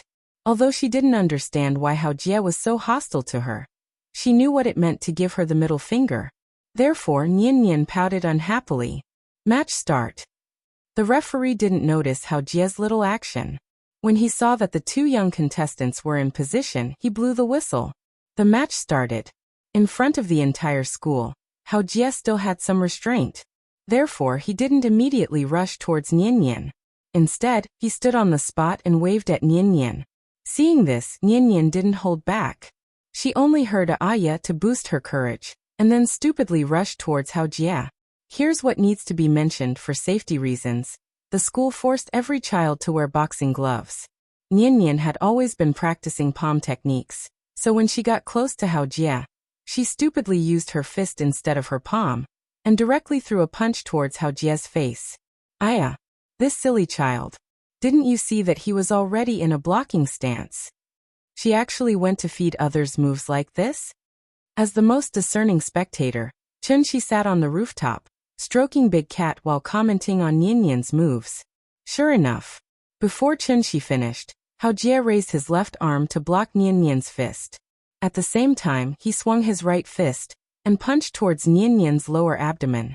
This move was the fourth style of Arhut fist. Clear the clouds and see the sun. Because she was wearing protective clothing, Nianyan didn't suffer any damage from Hao Jie's punch, but the judges on the platform all took out pens to record it. Like all sports, the judges would give points based on the child's performance, and the one with the higher score would win.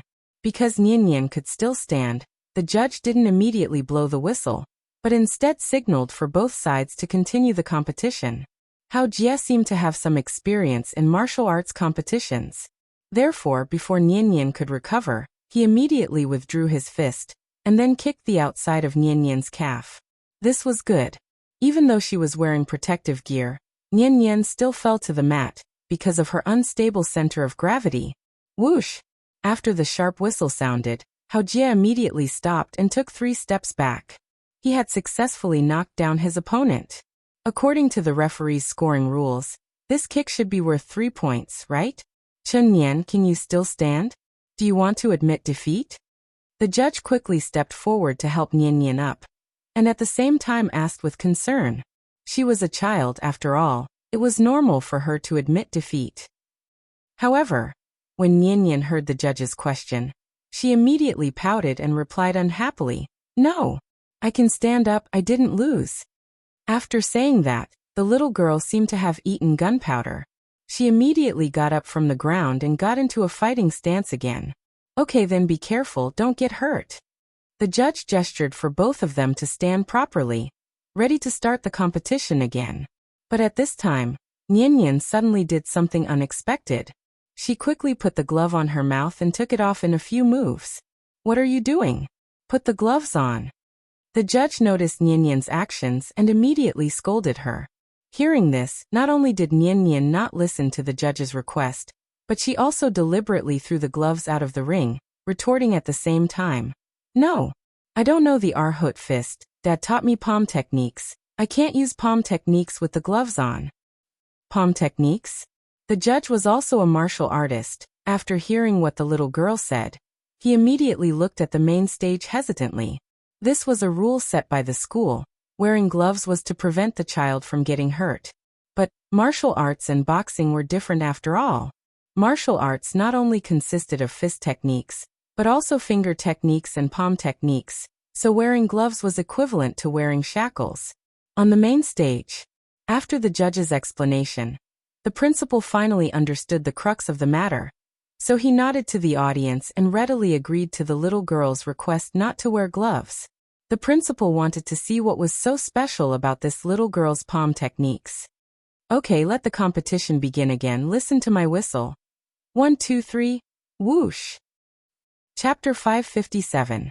Why didn't Chunshi directly teach Nianyan sword techniques and immortal methods, but let her start from practicing martial arts like an ordinary person? That was because Chunshi didn't want Nianyan to become too different. Perhaps many people couldn't understand this point of view, but as long as you put yourself in his shoes, it was actually very easy to understand. Humans were social creatures. Chunshi was no exception, and Nianyan was no exception. If a person didn't have friends, then how lonely would she be? That kind of loneliness that always lingered in one's heart could sometimes actually kill a person. Like other children, Nianyan also had many friends. Xiaoyu grew up in the same courtyard, the twin brothers grew up on the same street, and then Li Sanduo and Li Tangyue, who were in the same class. Chunshi was old. Nianyan was still very young. Her friends would only increase. However, how many of her friends could keep up with her fast pace? They were clearly good friends who grew up together. In the blink of an eye, Nianyan, with the halo of a genius, jumped one level after another in school. Nianyan was already in the 6th grade. The two brothers who were once close to her were now still in the 3rd grade. This change was not obvious at first, but as Nianyan gradually adapted to the life of the 6th grade, and began to try to integrate into this new environment, It was destined that she had to say goodbye to her yesterday. The once close relationship was now gradually drifting apart. It was not because someone had changed again. It was because everyone had grown up again.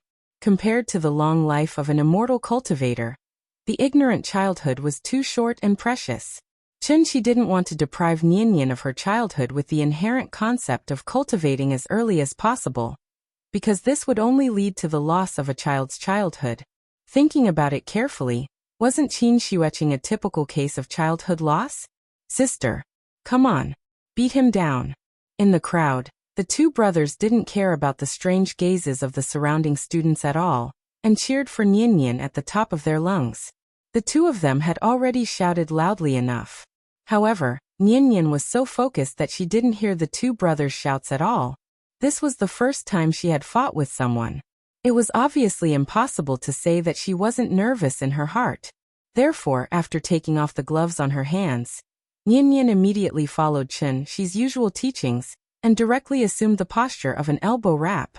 What was cloud hand? In ancient scrolls often used a spiral shape to represent the rotation of clouds in the wind. There was also a very elegant combination of hand in the classic dance. This set of skills was a combination of painting and dance moves, so it was named cloud hand. What needed to be mentioned here was, martial arts was divided into external style and SS external styles focused arts hand. There was no superiority and inferiority. S's masters a masters to master. And this was what the older generation often said, train the muscles, bones, and skin externally, and train the breath internally. Most of the Arhut fist's moves were fierce and forceful. It was the standard external style, so Hao Jie's attack looked fierce. As the saying goes, once an expert makes a move, the truth will be known. Nian had just assumed hers fighting stance, and the referee's interest was immediately piqued. Looking at her stance, this kid seemed to have some skill? Just now, because the gloves were too much of a hindrance, Nian was defeated by Hao Jie the moment she came up, so she naturally felt a little unconvinced. That round didn't count. Start over. Fighting with a little girl already made Hao Jie feel a little embarrassed. But after the opponent fell, she still put on an unconvinced look, which made Hao Jie feel a little annoyed. Kids at this age were the most prideful. Unconvinced? Then I'll beat you until you're convinced. Hence, the moment the referee's whistle sounded, Hao Jie seemed to have eaten gunpowder, and rushed towards Nian. Maybe he wanted to use this to establish his dominance, so Hao Jie didn't use his Arhut fist this time, but took out his famous ultimate move. Flying kick. Hao Jie. Seeing Hao Jie jump high and kick towards Nian, the teachers couldn't sit still. With this kick, wouldn't Nian be sent flying out of the arena? The principal was still watching from above. How could this kid not know his limits? From the moment Hao Jie sped up and jumped to the moment the teachers shouted to stop, everything happened in the blink of an eye. But just when everyone thought that Nian would be sent flying by Hao Jie's kick, an unexpected scene suddenly happened. In actual fact, if her reaction was fast enough, Nian could totally avoid Hao Jie's flashy flying kick. But instead of dodging, she immediately bent her knees and got into a horse stance, then swung her arms like willow branches by the river. It looked messy, but it actually had a deeper meaning. As expected, just when Hao Jie's right leg was about to hit Nian suddenly hugged his right leg, then borrowed the force from Hao Jie's leg to spin in a circle, then threw Hao Jie out of the arena. Io, get up. You're crushing my leg. Perhaps it was because Hao Jie used too much force, but after his body fell onto the mat, he rolled a few times on the mat. He only stopped when he hit the audience on the side. Xiao, Hao Jie has gone out of bounds. Nian wins. After the sharp whistle sounded, the referee announced the result of this round's competition. No one would have thought that Hao Jie would lose in such a way. The teachers didn't understand the twists and turns, and only thought that Hao Jie accidentally flew out of the arena because he wanted to look cool. But the referee at the side understood the crux of the matter, so he directly declared Nian the winner. How was this a mistake? In the face of Hao Jie's flying kick, not only did Nian not dodge, he even seized the opportunity at the crucial moment of his opponent's mistake. Taking advantage of the situation, he used Hao Jie's strength to successfully turn it into his own, and threw Hao Jie out of the ring. This was a competition, not a duel. It was based on the performance of both parties. Nian got 1 point for not panicking in the face of danger, 1 point for not dodging, and 1 point for the correct response. But Hao Jie? Not only did he fail to show off, he even fell out of bounds. This kind of performance was basically enough to get a negative score. This was the referee's evaluation criteria. Just based on this move alone, Chen Nian deserved to win. This was a martial arts competition, so naturally, one couldn't just compete with brute force, but also with brains. Flying kick in the air? The move was cool, but could it hit someone? The referee had his own evaluation criteria. So after announcing this round's result, he immediately signaled for the next round's contestants to take their places. Although the teachers didn't understand the strength of the move, after hearing the referee's judgment, they still led the crowd in cheering for Nian. They really didn't expect this. This little girl could actually win against Hao Jie. Everyone was congratulating Nian. But at this moment, a very discordant voice suddenly sounded. This isn't fair. There's a conspiracy. The referee blew a black whistle. I don't accept this. Chapter 558. Black whistle?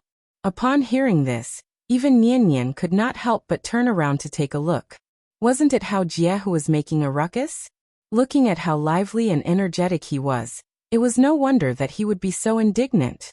As the leader of the 6th grade class 1, as well as a famous person in school, Hao Jie's words were immediately echoed by many students below the stage. Unfair. Hao Jie did not lose. The referee blew the black whistle. Fight again. That's right, let's fight again. As the members of the 6th grade class 1 stood up to support Hao Jie, the audience's stance changed. That's right, Hao Jie only accidentally rolled off the stage. Why did the referee decide that he had lost? Was there really a conspiracy? Some of the more cowardly children did not dare to stand up and question the referee, but they still hid in the crowd and booed. Seeing that the situation was getting out of hand, the referee in charge of this competition was immediately angered. Xiao! He whistled fiercely and quickly walked to the center of the stage. Looking at the audience below the stage, he scolded sternly, "As a martial artist, how could we do such dirty things behind the scenes?" In this round of competition, Hao Jie has clearly made 3 big mistakes. First, he underestimated his opponent. Second, he was too arrogant. Third, he did not withdraw his move in time to remedy the situation, and after making a mistake, he still insisted on doing it his way. If this was not a competition but a life-and-death duel, then I can tell you with absolute certainty, Hao Jie, he would be a dead man now. In a battle between experts, victory or defeat was determined by a single move. If it were any other child, the referee might not have been so harsh. But Hao Jie was different. He was a first-stage martial artist with a martial artist certification. But now he had made such a serious mistake in a real battle. And this was something that the referee could not tolerate. After all, martial arts were not child's play. Being strict with children was truly for their own good.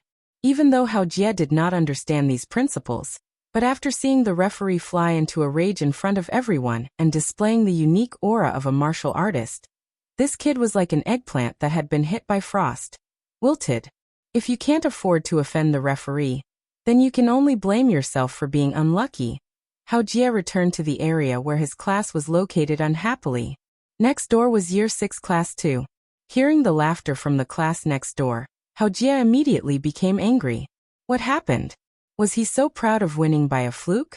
If you have the guts, don't leave after school. Otherwise, I'll definitely beat the crap out of you. Hao Jie was used to riding roughshod over others, so when he saw the skinny monkey's smug look, he immediately grabbed the mineral water beside him and threw it over with all his might.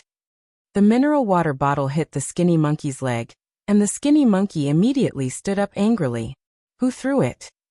But when he found out that it was Hao Jie who had hit him, he was terrified on the spot. He immediately pretended that nothing had happened and sat back down silently. After scaring the skinny monkey, Hao Jie's mood seemed to have improved a lot. Therefore, he immediately took out his phone and sent a message to Xiaoyu. "Baby, I'm sorry." Xiaoyu was sitting not far away. After seeing the message, she did not reply immediately. Instead, She turned her head and glared at Hao Jie fiercely. It was obvious that Zhao Yu was angry. Since her boyfriend was so useless, she had to do it herself. She only hoped that Chen Nian would not be eliminated so quickly. The competition continued. After Zhao Yu and Nian Nian defeated their respective opponents, the final battle officially began in the first martial arts competition of the capital-affiliated primary school. The cold Zhao Yu versus the cute Chen Nian. No one would have thought that the champion would be between these two girls. Therefore, the moment the two girls appeared on the stage, there was an earth-shattering cheer from the audience. In this round, Chen Nian from Year 6 Class 2 will face Zhao Yu from Year 6 Class 2. Now I announce.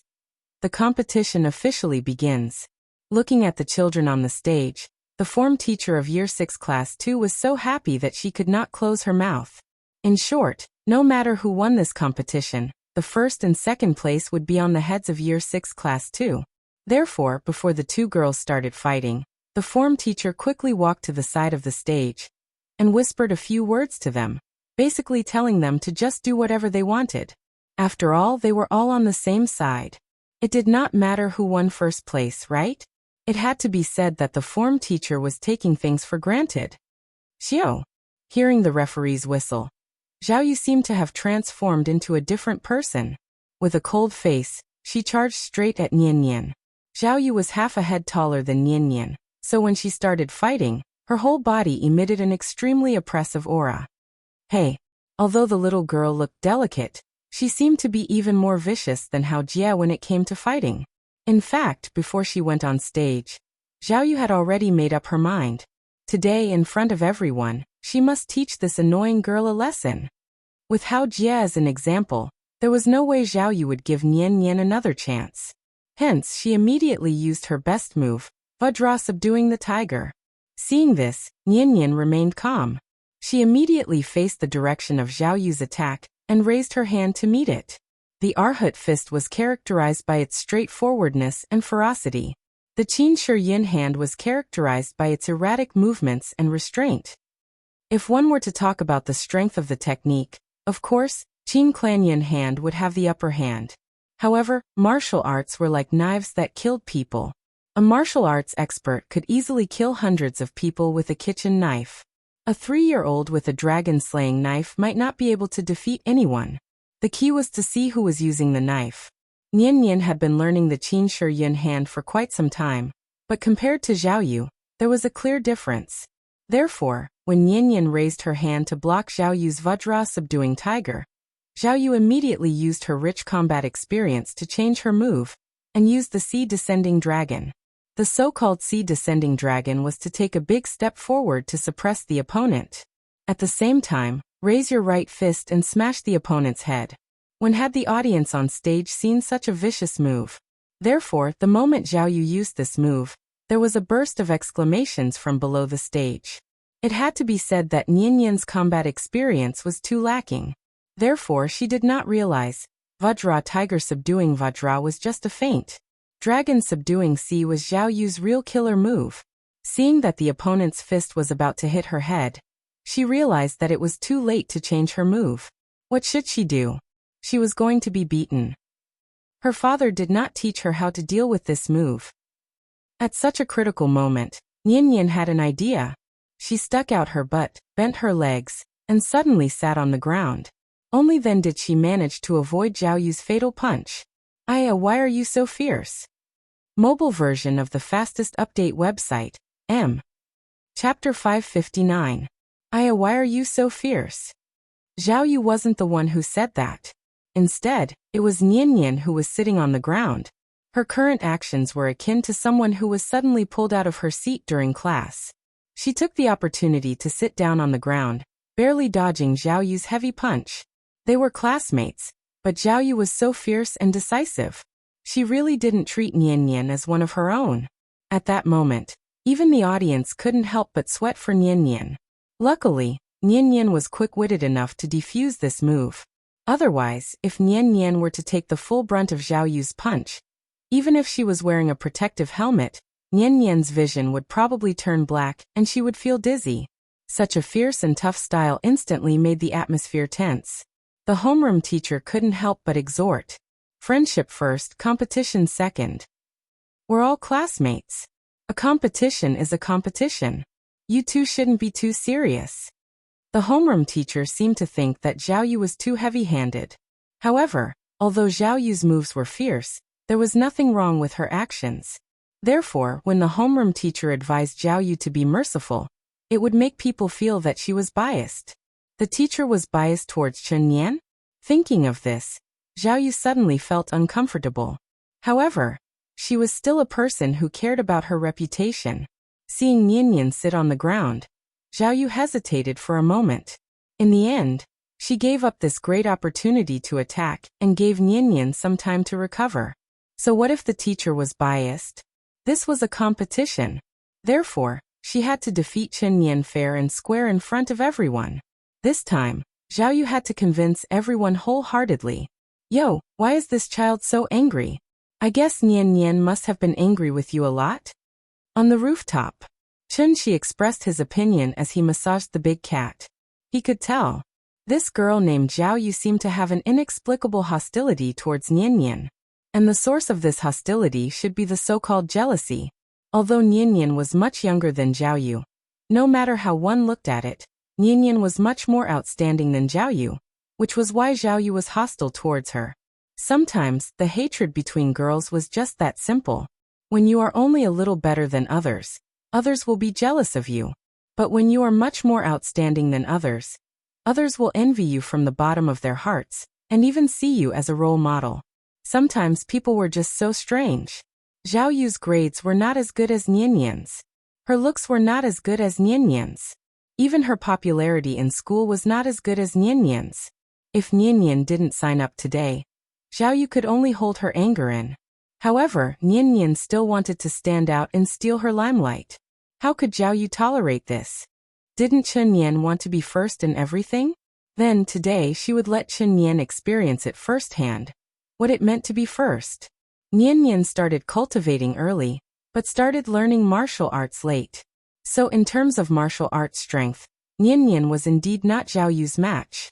Hence, when the two of them got into their stances and started fighting again, Nian could only take 3 of Zhao Yu's attacks before she started to feel a little weak. Big cat, look, isn't Nian angry? In the arena, Nian was slightly exhausted under Zhao Yu's relentless attacks. Outside the arena, Chen Shi acted like nothing had happened and started chatting with Big Cat. Meow. After hearing Chen Shi's words, Big Cat rolled its eyes, as if it was defending Nian. After all, if Chen Shi hadn't placed a seal on Nian's body, even if 100 Zhao Yu attacked together, they obviously wouldn't be a match for Nian. Although Big Cat was a demon, it had its own emotions. After all, it had watched Nian grow up. Therefore, when Big Cat saw that Nian was clearly a little tired from dealing with Zhao Yu's attacks, but had a stubborn and unyielding expression on her face, it immediately wanted to go up and help Nian. How could little Princess Nian lose to such a mean girl? The competition continued.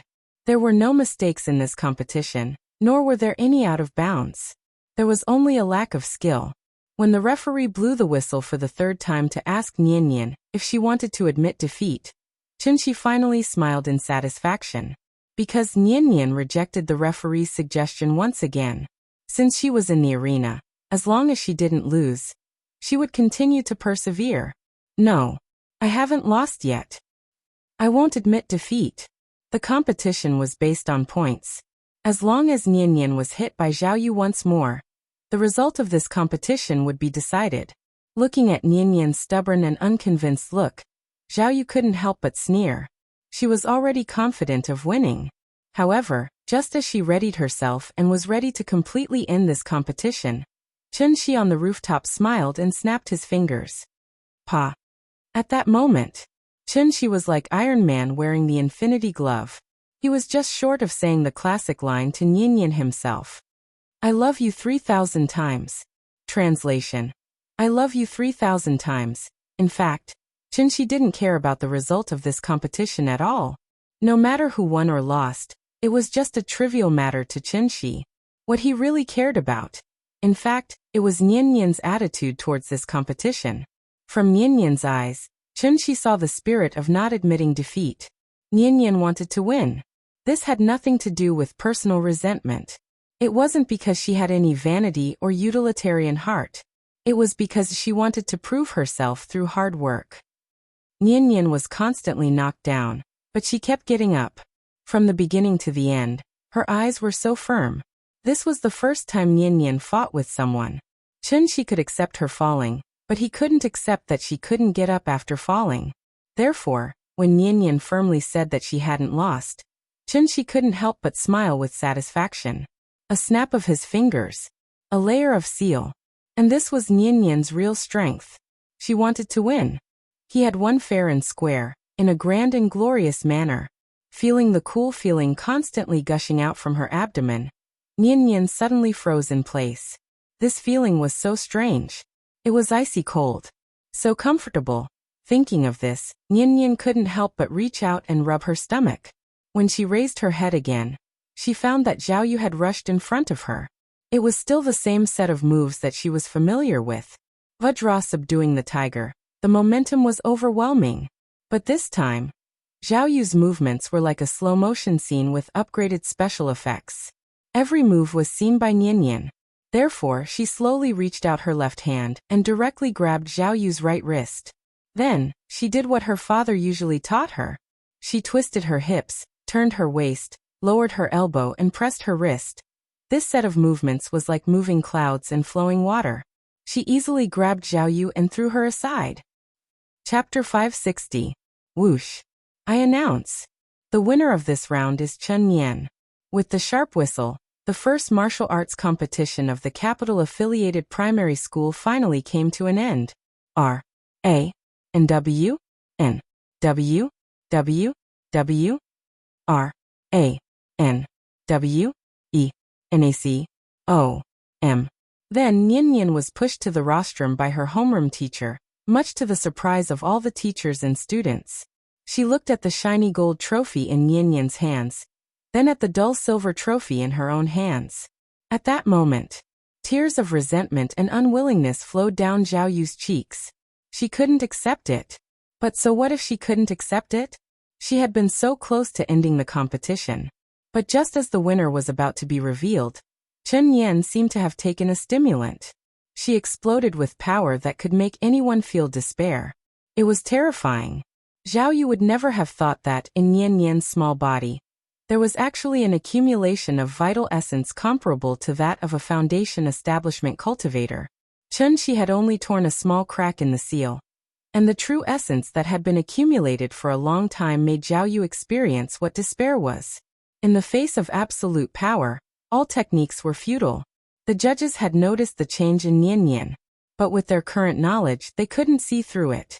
So if they really had to find an explanation, they could only choose to believe that Chen Yan had been deliberately hiding her strength. She had won.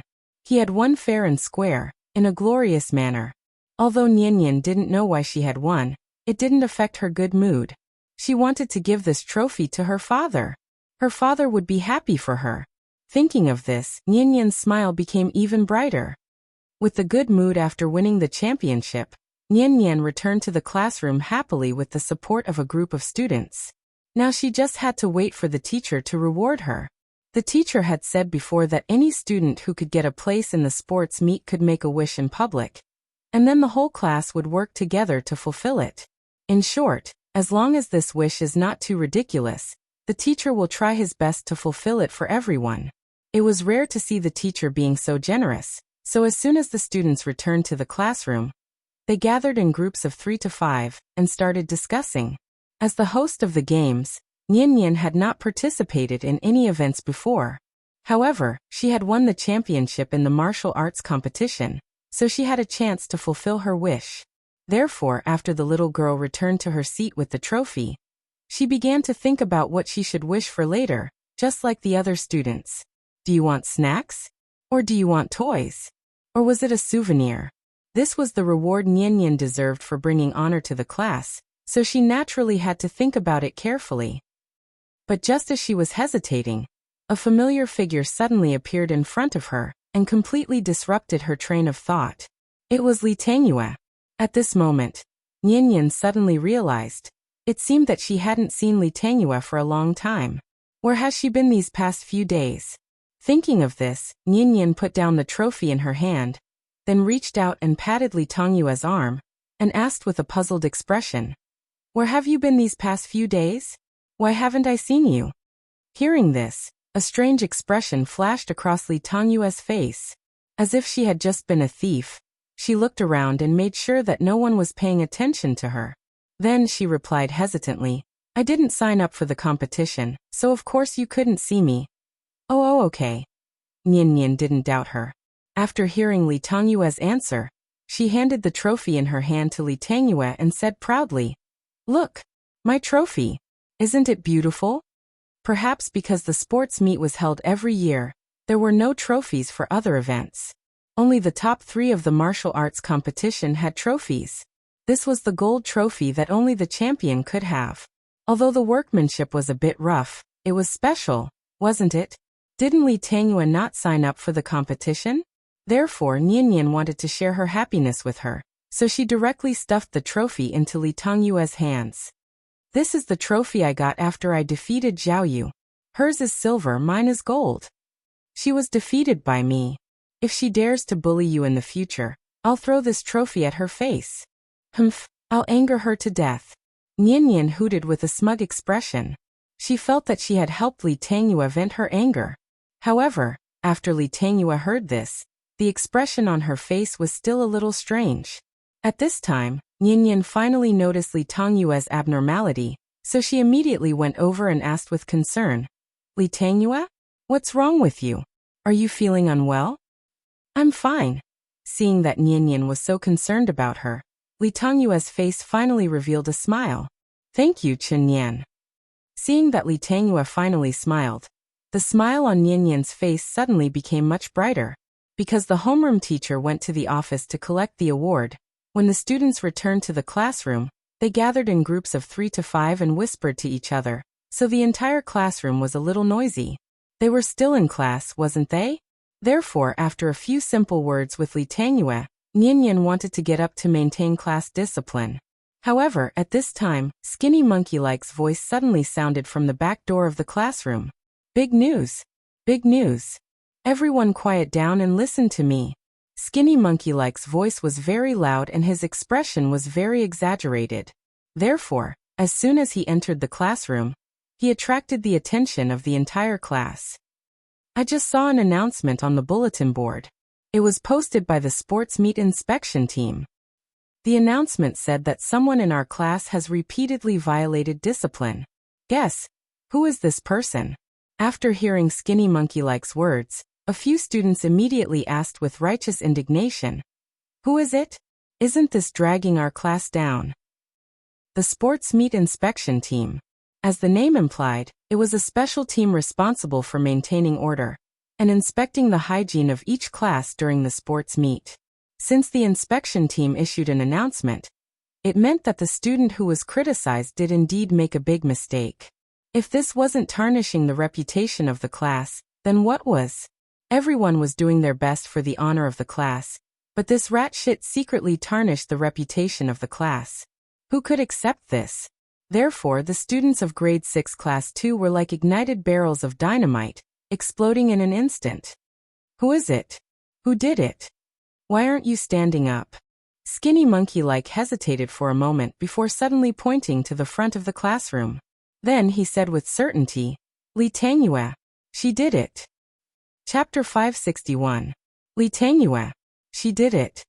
With Skinny Monkey's shout, the eyes of the entire class suddenly gathered on Li Tangyue. W. Hearing this, Li Tangyue's reaction was the same as usual. She immediately lay on the table like an ostrich. It seemed that she didn't want to give a reasonable explanation. What did she do? Why was she criticized? A few male students were more hot-tempered. They stood up on the spot and questioned. Seeing this, Skinny Monkey immediately put on a look as if it had nothing to do with him. Then he pointed at Li Tangyue's back and said loudly, "How would I know? You guys go ask her." After hearing Skinny Monkey's words, the students' eyes suddenly fell on Li Tangyue. It wasn't that Skinny Monkey was deliberately targeting Li Tangyue, But Li Tongyue's behavior had indeed aroused public anger. As a member of Grade 6 Class 2, everyone tried their best to fight for the honor of the class during the sports meet. But what was Li Tongyue doing? Not only did she not sign up for any competitions, but she didn't even participate in the group events. Of course, participation in the sports meet was not compulsory, so if Li Tongyue was determined not to participate, no one could force her to sign up. If she didn't sign up, then so be it. At most, they could just pretend that she didn't exist. Li Tongyue was selectively ignored by everyone. But who would have thought that, during this sports meet, not only did Li Tongyue not win any honor for the class, but she also secretly smeared the reputation of the class behind their backs. When everyone's collective sense of honor was at its highest, Li Tongyue made such a mistake that damaged the class's image. How could the students accept this? Therefore, no one knew who took the lead, but a language book suddenly cut through the air and directly hit Li Tongyue's back. Bang! Li Tongyue was lucky. The four corners of the textbook didn't hit her, so it didn't hurt very much. But then countless language textbooks were like a rainstorm. One after another, they were thrown at Li Tongyue. At that moment, Li Tongyue was like a prisoner being paraded on the street, being attacked crazily by her classmates. After the textbooks were thrown, they threw stationery. In any case, they threw whatever was convenient. Damn fat pig. Get out. Our class doesn't welcome you. Scram. Confucius once said, "If he is not my disciple, I will beat the drum and attack him." Li Tongyue was in such a situation now. She was not popular with her classmates to begin with, and she had tarnished the reputation of the class. That was why she was attacked by her classmates like this.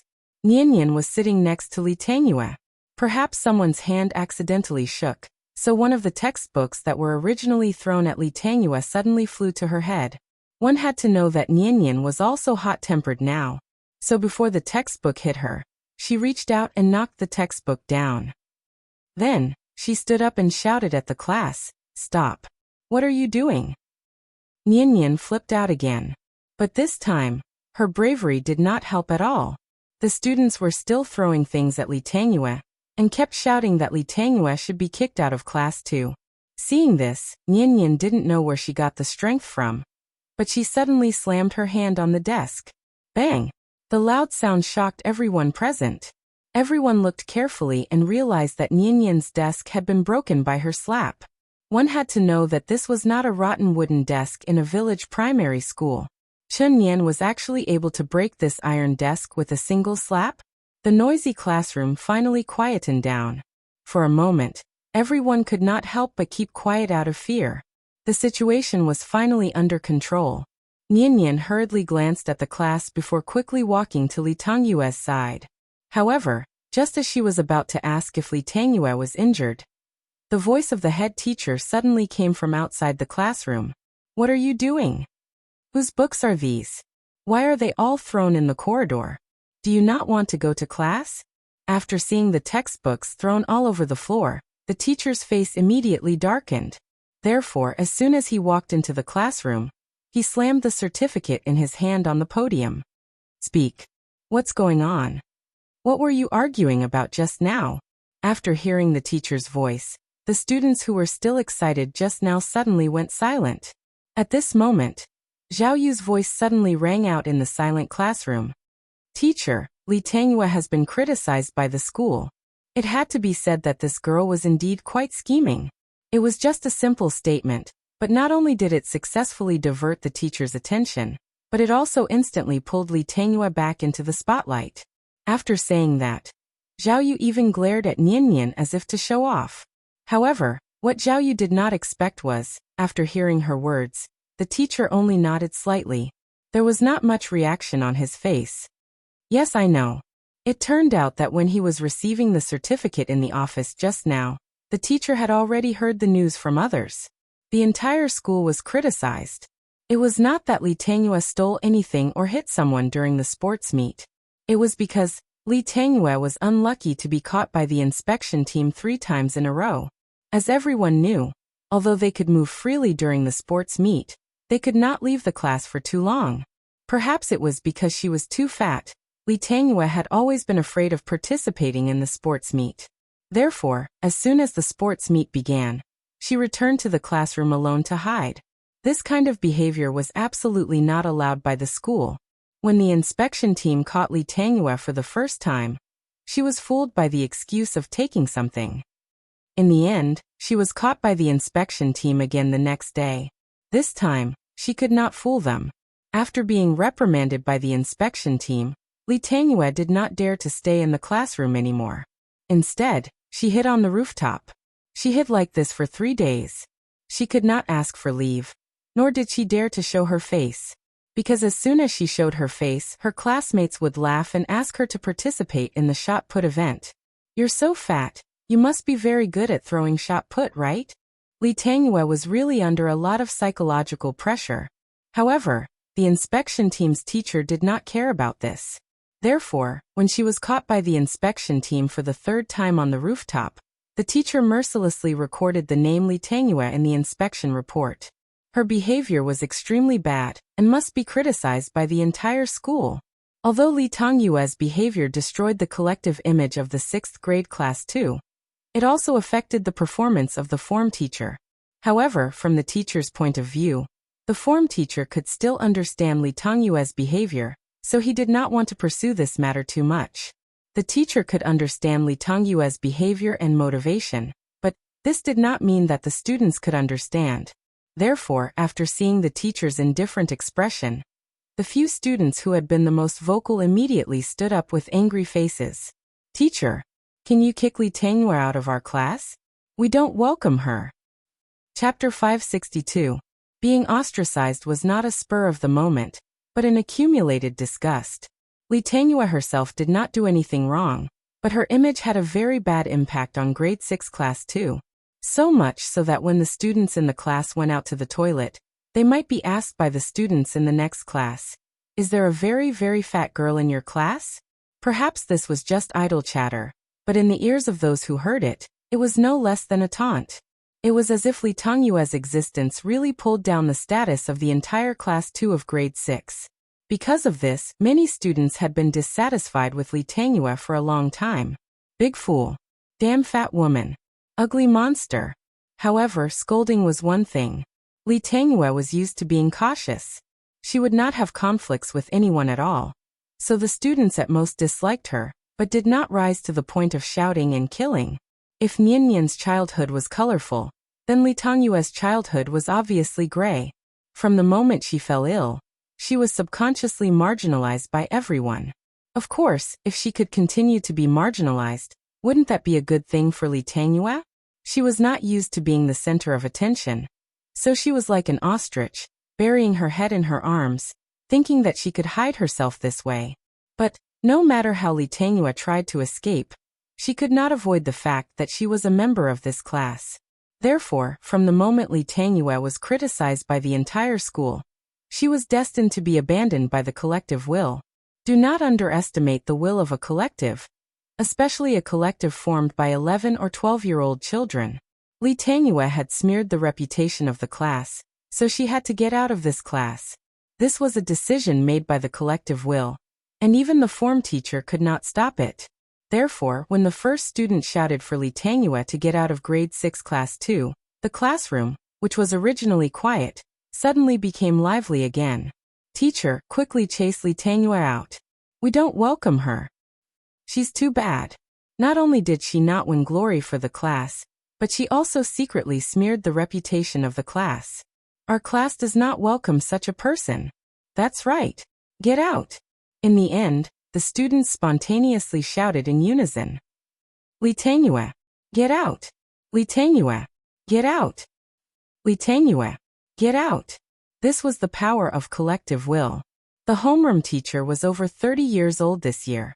In his teaching career, which spanned more than 10 years, was it not rare for a teacher to be kicked out of class by a student? Even a teacher could be chased away, let alone a classmate who wasn't welcomed by the school. The teacher didn't know why Li Tangyue had caused so much public anger. However, as the head teacher of the 6th grade class 2, the teacher still couldn't accept the fact that the entire class was ostracizing one person. Therefore, just as the students were shouting in unison, the teacher suddenly flew into a rage. "All of you shut up. What are you doing? Rebellion. His teacher clearly had a lot of prestige. He knew that he couldn't let this matter continue to fester, so he made a prompt decision to suppress the students' shouts and strictly forbade anyone from mentioning this matter again. Don't ever mention this again. The award ceremony will begin now. Those whose names are called, please come up to the stage to receive your award immediately. After a round of reprimanding to calm the crowd, the teacher took advantage of the opportunity to use his control skill, changing the topic. The teacher didn't care about the reaction of the students at all. He just picked up the award and directly called out the names. Wang Bo, the runner-up of this year's 50-meter sprint, come up to the stage to receive your award.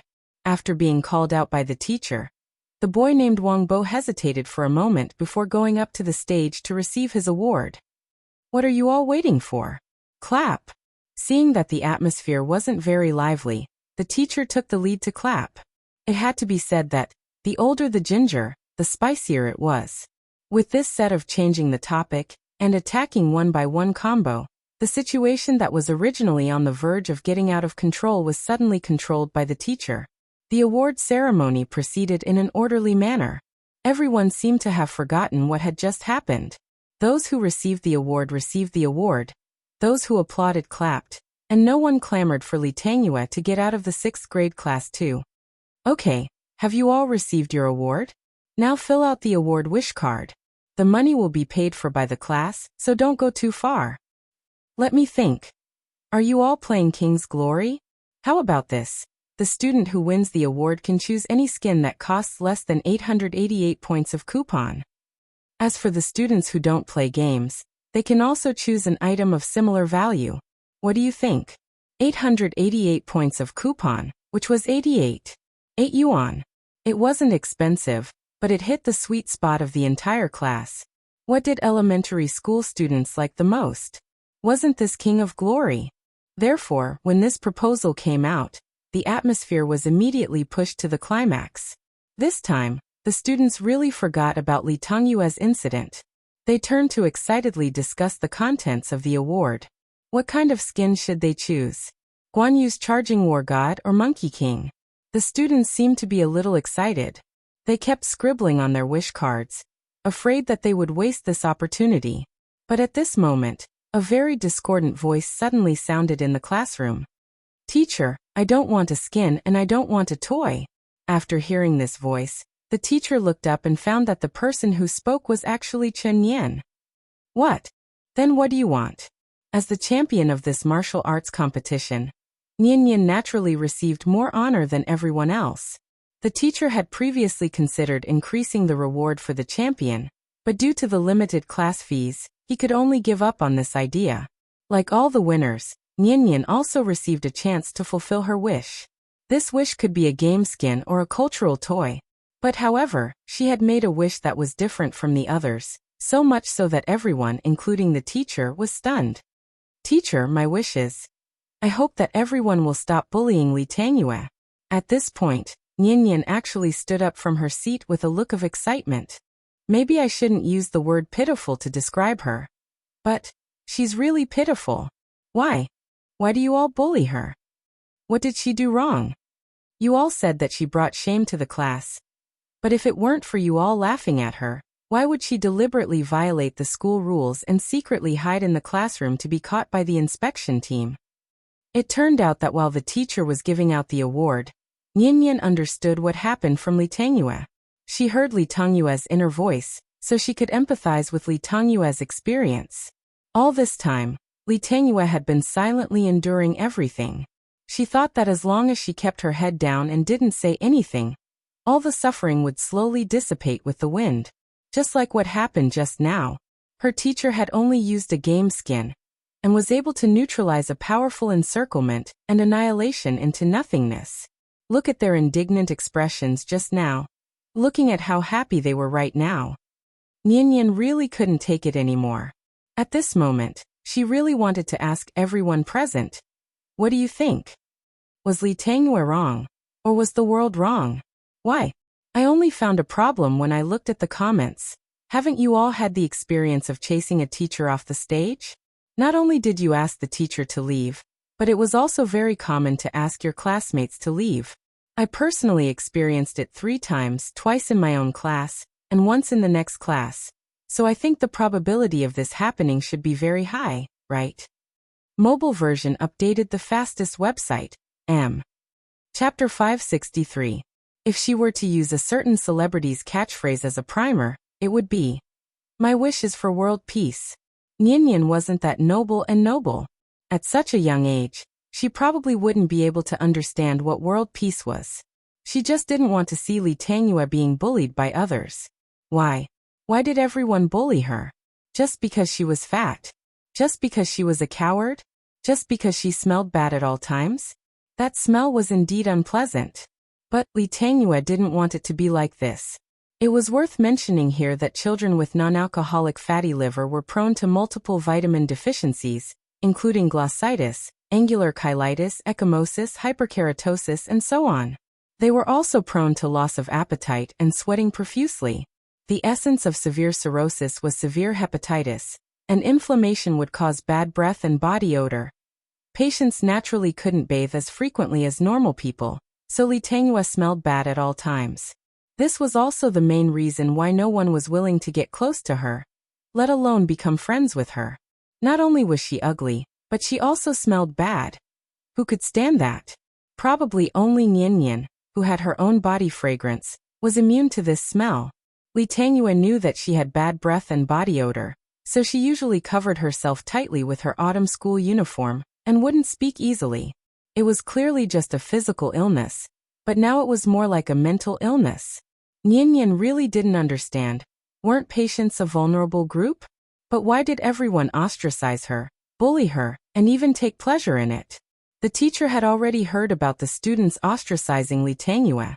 However, as a teacher, he was powerless in such a situation.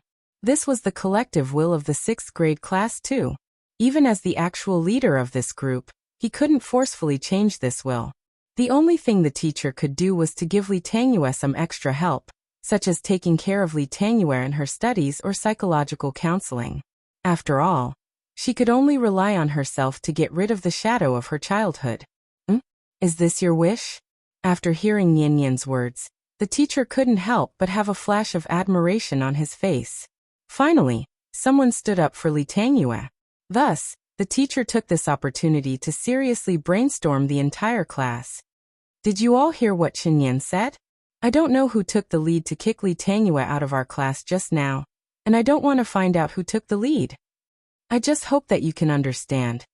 Li Tangyue is also a member of our class. Li Tangyue is indeed in the wrong first, but this is not an excuse for you to ostracize her. Nian's words make a lot of sense. If you guys hadn't ostracized Li Tangyue first, how could she have been caught by the inspection team hiding in the classroom? She's a patient. Is this how you treat patients? Think about it carefully. Are your actions just now worthy of the red scarves on your necks? As the saying goes, the law cannot punish the majority. Under such circumstances, the teacher could only speak eloquently to everyone present. Not everyone hated Li Tangyue from the bottom of their hearts. They just liked to follow the trend. Because if they chose to stand on Li Tangyue's side, it meant that they would have to go against the majority of the class. Not everyone was as firm as Nian, and not everyone was as strong as Nian. They were afraid of being ostracized, so they chose to stand on the side of the majority. Previously, when Li Tangyue was bullied, she would only hold it in and not say a word. Today, because of Nian, the teacher finally seized the opportunity to educate the entire class. Perhaps the teacher's words had an effect. Therefore, when the teacher asked everyone if they would treat Li Tangyue with a friendly attitude in the future, most of the students in the class nodded gently. Everyone must remember that we are a group, and a group is absolutely inseparable from unity. So I hope that similar things won't happen again. Can we? After the teacher's speech, there was a burst of warm applause from the audience. But applause was applause. Nian looked back and found that many of her classmates still had a disapproving expression on their faces. It was obvious that they would not change their views just because of their teacher's speech. Perhaps in the short term, they would not do anything excessive. But as time passed, Everything would become the same as before. The leader would continue to lead, and the follower would continue to follow. The root of the problem was still Li Tangyue. At that moment, Nian couldn't help but feel a little lost. What could she do to help Li Tangyue out of her current predicament? With this question in mind, Nian returned home and told Chen Shi everything that happened today. In this regard, Chen Shi took the opportunity to give the little girl a piece of advice. Never use your own misfortune to beg for others' pity. Li Tangyue was indeed wrong. Her mistake was to seal herself off, so that no one could perceive her inner feelings. The more Li Tangyue kept silent about all the injustices she had encountered, the more it showed that she cared. She was afraid of becoming a weirdo in the eyes of others, but she didn't know that she had already become a weirdo in the eyes of others. When a person loses the least bit of strength and optimism, she is destined to have a tragic ending. What's wrong with a fatty? Can't a fatty be optimistic and confident? Can't a fatty have friends? If Li Tangyue had opened her heart earlier and tried to make a few sincere friends, would she have fallen to this point today? This kind of mentality was not right. It was worthy of criticism. Of course, Li Tangyue was only a 12-year-old child after all. Naturally, it was impossible for her to have a strong heart like an adult. So Chen Shi still had a certain degree of sympathy for Li Tangyue's experience. Hey Nian, this is the all-nourishing pill that Dad recently developed. It's a secret ancestral Chinese medicine prescription. It's guaranteed to cure all diseases, and the effect is great. Take it and give it to her. It should be able to cure her illness. Chen Shi hadn't refined medicine for a long time, so this pill was taken from Big Cat's plate. Nian didn't know that her father had such a trick up his sleeve, so when she heard that this pill could cure Li Tangyue, her face suddenly showed an extremely excited expression. Nian, you must remember, not everyone is as lucky as Li Tangyue. If one day you fall into the same predicament as her, then you must remember, you must never be like her in the future. Only when you learn to be strong can you walk out of all the difficulties you face. Do you understand? Nian was very happy because she got the pill, but Chen Shi took the opportunity to lecture her. Perhaps it was because today's matter had left a deep impression on her, so when Chen Shi's voice fell, the little girl actually stood there in a daze, as if deep in thought. Seeing this, Chen Shi wasn't in a hurry. Instead, he squatted beside her and looked at her with a smile. After a long while, Nian seemed to have suddenly thought of something. She couldn't help but look at Chen Shi and answered with certainty, I understand. Good, it's good that you understand. 9 Heavens Divine Emperor. Chapter 564.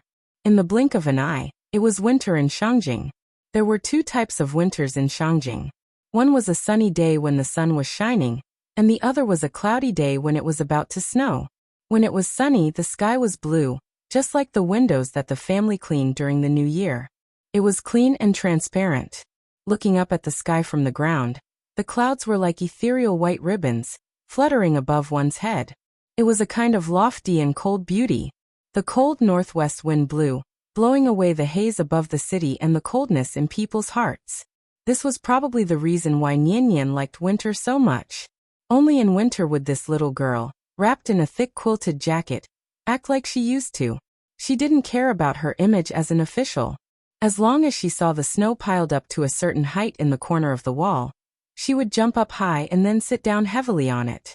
Even though she had been in Shangjing for many years, this silly girl still had the characteristics of a southerner, who loved to play with snow. Therefore, her behavior always caused the next-door neighbor to laugh heartily. It really was like the saying, Southerners think that snow is fun, while Northerners think that Southerners are more fun. After talking about sunny days, it was time to talk about cloudy days. If Shangjing was cold on a sunny day, then Shangjing was manic on a cloudy day. Coincidentally, today was such a cloudy day. It was currently morning, but the sky was gray and only a sliver of white light could be seen. Nian leaned against the window and took a look. Her little mouth immediately pouted so much that she could hang an oil bottle. Her father didn't allow her to go out because it was windy outside. The little girl was not convinced, so she ignored Chen Shi's dissuasion and forced open the door and ran out into the courtyard. But as soon as she stepped out of the door, the biting cold wind seemed to have found a vent and smashed into her face with snowflakes.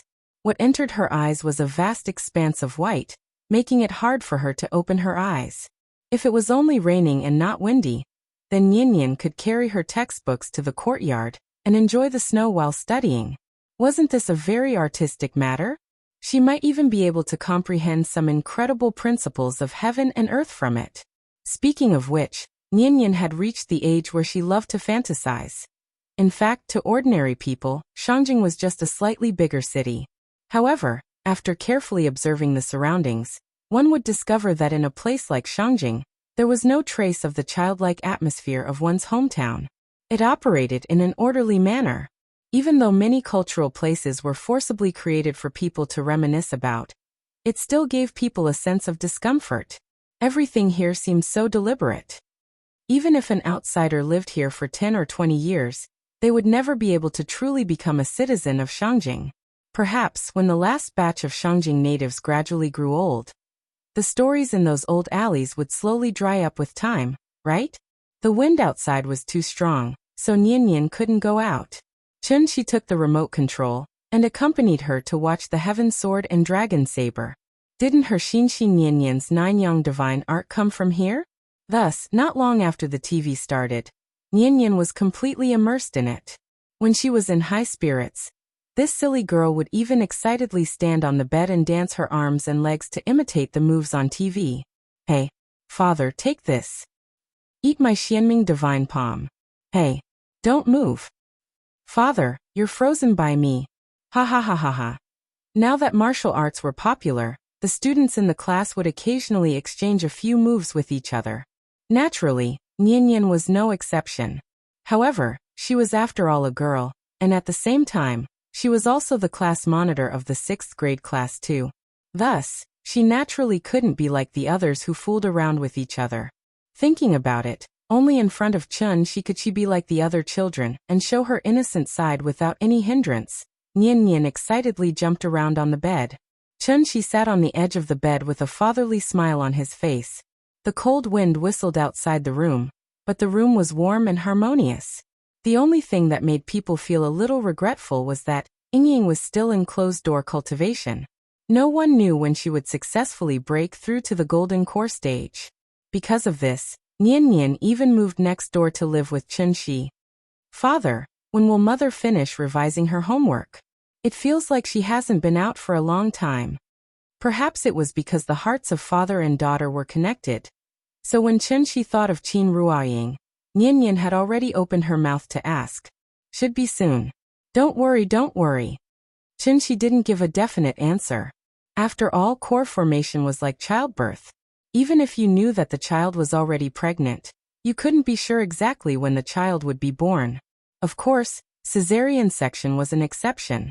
Speaking of which, it was a coincidence. Just as the father and daughter were talking, an extremely strong wave of true essence suddenly surged in the courtyard. Immediately after, an earth-shattering muffled sound of thunder rang in the sky. Rumble, rumble, rumble.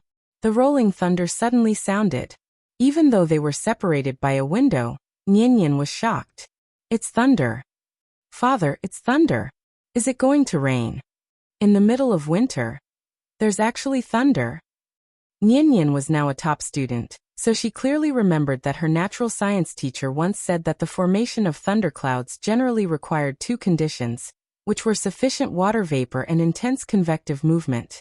The temperature in winter was dry, and the sun's radiation was weak, so it was basically impossible for thunder to appear. Thus, as soon as the thunder roared, the little girl lay on the bed and quickly crawled to the window. As the saying went, thunder in winter, 9 out of 10 cattle fences were empty. Thunder in winter was news that would appear on TV. Nian was excitedly waiting for the thunder to sound again, but Chun-Shi frowned and looked in the direction of the room next door. No, this was not Ying's aura. Although Ying was only one step away from core formation, this step was not so easy to cross. Rumble. The rolling thunder sounded again. Immediately after, a ray of light suddenly flashed in the sky. Whoa! Nian subconsciously took a cold breath, because she saw with her own eyes that the lightning struck the center of their yard. Father, father. Perhaps because she was too excited, Nian's voice changed a lot. She called out a couple of times. When she looked back, she found that Chunshi had left the room at some point. This made Nian anxious. Therefore, she did not care whether it was still raining or thunder outside and rushed out of the room. "Father? Where did you go?" While shouting for her father, Nian opened the door. However, as soon as she stepped out of the door, she was lifted up by a gentle force. "What's wrong? Are you scared?" I forgot to mention that during this period of time, people were on tenterhooks. It was said that 210,000 books were banned from the city channel. The boss of Jinjiang was also invited for tea. This was the strictest in history, so during this period of time, everyone was frantically self-examining. Forgive me, keep a low profile. Chapter 565. After Nian ran out of the house, Chunshi gently picked her up. Feeling the sense of security brought to her by her father's arms, the little girl quickly returned to her fearless nature. Thus, she faced the sky full of snow and thunder and shouted excitedly, as if she was watching a sci-fi movie. She did not take the natural wonders in front of her seriously at all. Boom, boom, boom. One after another, the sound of thunder exploded in the sky. The flowers and trees in the courtyard were all blown away by the fierce wind that came out of nowhere. If it was summer now, this kind of weather would be a very normal change in climate. However, with the addition of the bone-chilling snowflakes, the situation obviously became a little strange. Looking at the terrible scene of the raging snow and thunder, if nothing unexpected happened tomorrow, the hot search list would definitely see the word Shangjing, thunder, tribulation, and so on. All units, attention. It seems that there is a fellow cultivator in front of us who is going through a tribulation. Please retreat quickly. In fact, for a real cultivator, how could a few lightning bolts be considered a tribulation? Not to mention a supreme existence like Chunshi, even the little rookies in the golden core stage probably would not take the thunder and lightning seriously. Heavenly tribulation did exist, but it was completely different from what everyone imagined. After all, it was a level that even Chunshi could not touch. With the mentality of watching a show, Chunshi took the little girl under the eaves to enjoy the wind for a while. Today, this strange phenomenon of heaven and earth lasted for about half an hour, and then slowly subsided. The sky returned to its previous dark and calm. The wind stopped, but the snow did not stop. Large pieces of snow sprinkled in the courtyard, and in a short while, the ground was covered with a layer of light white frost. Just as Nian could not wait to go to the courtyard to build a snowman, a light sound suddenly came from the main hall. Creak. Then, a figure that they had not seen for a long time appeared in front of the father and daughter. Nian turned her head to take a look. After seeing the appearance of the person who came, her face suddenly revealed an incomparably bright smile. "Grandfather, you're back."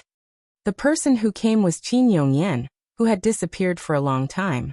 The heaven and earth anomaly just now was caused by him successfully condensing the golden core. As usual, when Nian saw Qin Yongyan, she eagerly rushed up to him, wanting him to carry her. However, just as she was about to approach Qin Yongyan, an invisible force sent her flying. If it wasn't for Chunshi's timely intervention, Nian might have been injured. And this is the so-called celestial being. Golden core stage. Chunshi finally understood why Yingying's aptitude was so bad. Wasn't her father a real mediocre? Even with the accumulation of various resources, it still took him such a long time to break through to the gold core realm. From this point of view, Yingying and her father's aptitude was indeed much worse than that of his sister-in-law's family. Fortunately, there was such an excellent live-in son-in-law, like Chunshi, to improve the bloodline of the Qin family. Otherwise, what would the Qin family do in the future? Father, congratulations. After all, Qin Yongyan was Yingying's father. Since his father-in-law had a major breakthrough in his cultivation, Chunshi naturally had to send his blessings as soon as possible. Therefore, he brought Nian and respectfully greeted Qin Yongyan. Although they had lived under the same roof for many years, Chunshi still felt a little awkward when interacting with Qin Yongyan now. Perhaps this was the true portrayal of the relationship between a father-in-law and a son-in-law. Qin Yongyan had finally come out of seclusion. As a junior, Chunshi brought Nian to sit with him in the main hall for a while. Although it was just an awkward conversation, It was still a necessary etiquette, wasn't it? But what was there to talk about between a father-in-law and a son-in-law? In the end, the topic still turned to Qin Ruoying. Chunxi, is Yingying about to come out of seclusion? Why do I feel that the aura on her body seems to be much more powerful than mine now? As he spoke, Qin Yongyan turned his gaze to the west wing. After successfully condensing his gold core, his understanding of cultivation was naturally different from before. Therefore, even though there was a restriction isolation, Qin Yongyan could sense the waves of vital essence coming from Yingying's room. And this made Qin Yongyan feel a little strange. He was now considered a real gold core cultivator, and Yingying was merely at the peak of the foundation establishment stage. How could the waves of vital essence she caused be stronger than his? It didn't make sense, unless Chunxi gave Yingying special treatment. Thinking of this, Qin Yongyan couldn't help but look at Chunxi again. He wasn't jealous of his daughter and thought that Chunxi was biased. He just wanted to confirm whether Yingying's state was normal. As a father, he naturally had to care more about his daughter. However, after hearing Qin Yongyan's words, Chunxi frowned slightly. Yingying's aura had suddenly become stronger recently. Previously, he had thought that Yingying was about to break through, which was why such a situation had occurred. According to his original estimation, Qin Ruoying would have a breakthrough within 3 months. But now, compared to Qin Yongyan's situation when he broke through, Chunxi's heart was a little uncertain. It seemed a little strange. Maybe I've poured too many resources into Yingying, so her aura when she forms her gold core is stronger than ordinary people. This kind of wave is indeed a little strange, but you can rest assured. With me here, there won't be any problems. After thinking for a while, Chunxi finally gave a clear answer. The most taboo when one was breaking through in seclusion was to be disturbed, so Chunxi didn't dare to release his divine sense to observe the situation in the west wing. Although he couldn't be sure of Yingying's situation now, with Chunxi's strength, he was still confident that he could protect Qin Ruoying's safety. After all, he was the best midwife in the world. After hearing Chunxi's guarantee, Qin Yongyan was finally relieved, so he wanted to change the topic and ask about Qin Xueqing's recent situation. But before he could ask, Nian, who had been silent all this time, suddenly opened her mouth and interrupted the two's conversation. Of course, my mother is the most powerful mother in the world. After she finished speaking, the little girl even raised her chin proudly. So, when Chunxi and Qin Yongyan were talking, they didn't avoid the little girl.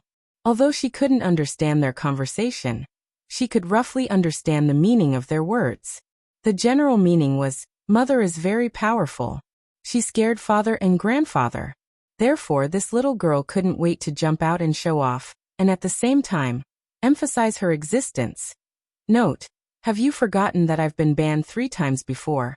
I haven't been released yet. Yes, when the book review section can be displayed normally, this storm should be over. Chapter 566. After hearing Nianyan's words, Chunxi and Qin Yongyan couldn't help but shake their heads and laugh. Hey, didn't you always say that Dad is the most powerful person in the world? Why are you suddenly saying Mom is the most powerful person in the world? Do you like the new and hate the old so much? Chunxi pretended to be jealous and pinched her face. Hearing this, Nianyan answered matter-of-factly. Dad is the most powerful dad, Mom is the most powerful mom, and Grandpa is the most powerful grandpa. There's no conflict. After hearing this, the husband and son-in-law couldn't help but burst out laughing. This child was really the happiest person in the family. After being interrupted by Nianyan, the atmosphere in the family became much more relaxed and comfortable. After Chunxi and Qin Yongyan chatted for a while, there was a sudden soft knock on the door. Knock, knock, knock. Big Cat was lying on the beam and taking a nap. After hearing the knock, it immediately took on the responsibility of guarding the house. It quickly jumped to the wall in the front yard and poked half of its head out to look outside. Hello, Mr. Chun. It's me, Xiao Wang from the inspection department. Outside the yard, Xiao Wang from the Wulian inspection department stretched his neck and shouted into the house. Chunxi had never put on airs in front of Xiao Wang, so Xiao Wang was getting bolder and bolder. Now he even dared to shout loudly outside the yard. In the house, Chunxi and Qin Yongyan looked at each other and smiled knowingly. Obviously, they They had already guessed the purpose of Xiao Wang's visit. "Please come in." Chen Shi's voice suddenly sounded. Xiao Wang hesitated for a moment, then gently pushed open the gate. This was the first time he entered the courtyard. It was obvious that little Wang was in awe of this quadrangular courtyard that had long been dubbed as a forbidden place by the Martial Alliance's internal members. It was to the extent that he did not even dare to look around when he entered the courtyard. Instead, he quickly walked to the inner courtyard with his head lowered. "Come in and sit. Don't worry, there are no outsiders at home." Just like the local officials in ancient times who were fortunate enough to meet the emperor, little Wang felt as if he had arrived at the throne room the moment he entered the courtyard. A strong pressure even made him breathless. When Chen Shi saw how uncomfortable Xiao Wang looked, he was stunned for a moment. Then he said to Qin Yongyan tactfully, "Dad, you just broke through. You should learn to control yourself." Hearing this, Qin Yongyan suddenly had a look of realization. Did he scare little Wang? However, there was nothing he could do. Qin Yongyan had just broken through, and his aura was still somewhat unstable. It was inevitable that he would lose control of the vital essence in his body. Thanks to Chen Shi's help, little Wang was able to escape from this pressure. This was the might of a gold core elder. Little Wang stole a glance at Qin Yongyan with lingering fear. After regaining his senses, he forced himself to calm down and said to the two people in the hall, "Seniors, it's like this. Just now, our colleagues from the investigation department discovered a huge energy fluctuation in your courtyard. We guessed that someone broke through to the celestial realm here, so the leader sent me here to confirm, so that the headquarters can update the file in time." Update the file? After hearing little Wang's words, Chen Shi and Qin Yongyan revealed a meaningful smile on their faces. Who was little Wang's leader? Wasn't it Wang Chuanjiu and her husband? Why didn't they call to ask in person, but instead sent little Wang to visit and confirm? Wasn't it because Qin Yongyan had always been disgusted with these worldly institutions and only wanted to concentrate on cultivation? Before this, Qin Yongyan had even advised Wang Chuanjiu and her husband many times, hoping that they would put more effort into cultivation. After all, Qin Yongyan was the eldest brother, so naturally his words carried a lot of weight. However, for civil servants like Wang Chuanjiu and her husband who wholeheartedly served the country and its people, their personal interests obviously couldn't be compared to the interests of the country. Therefore, they sent little Wang to visit. They wanted to put aside their personal feelings and extend an olive branch to this newly ascended celestial realm person from the perspective of the country. To be honest, Wang Chuanjiu didn't even think that Qin Yongyan would agree to join the Wulian.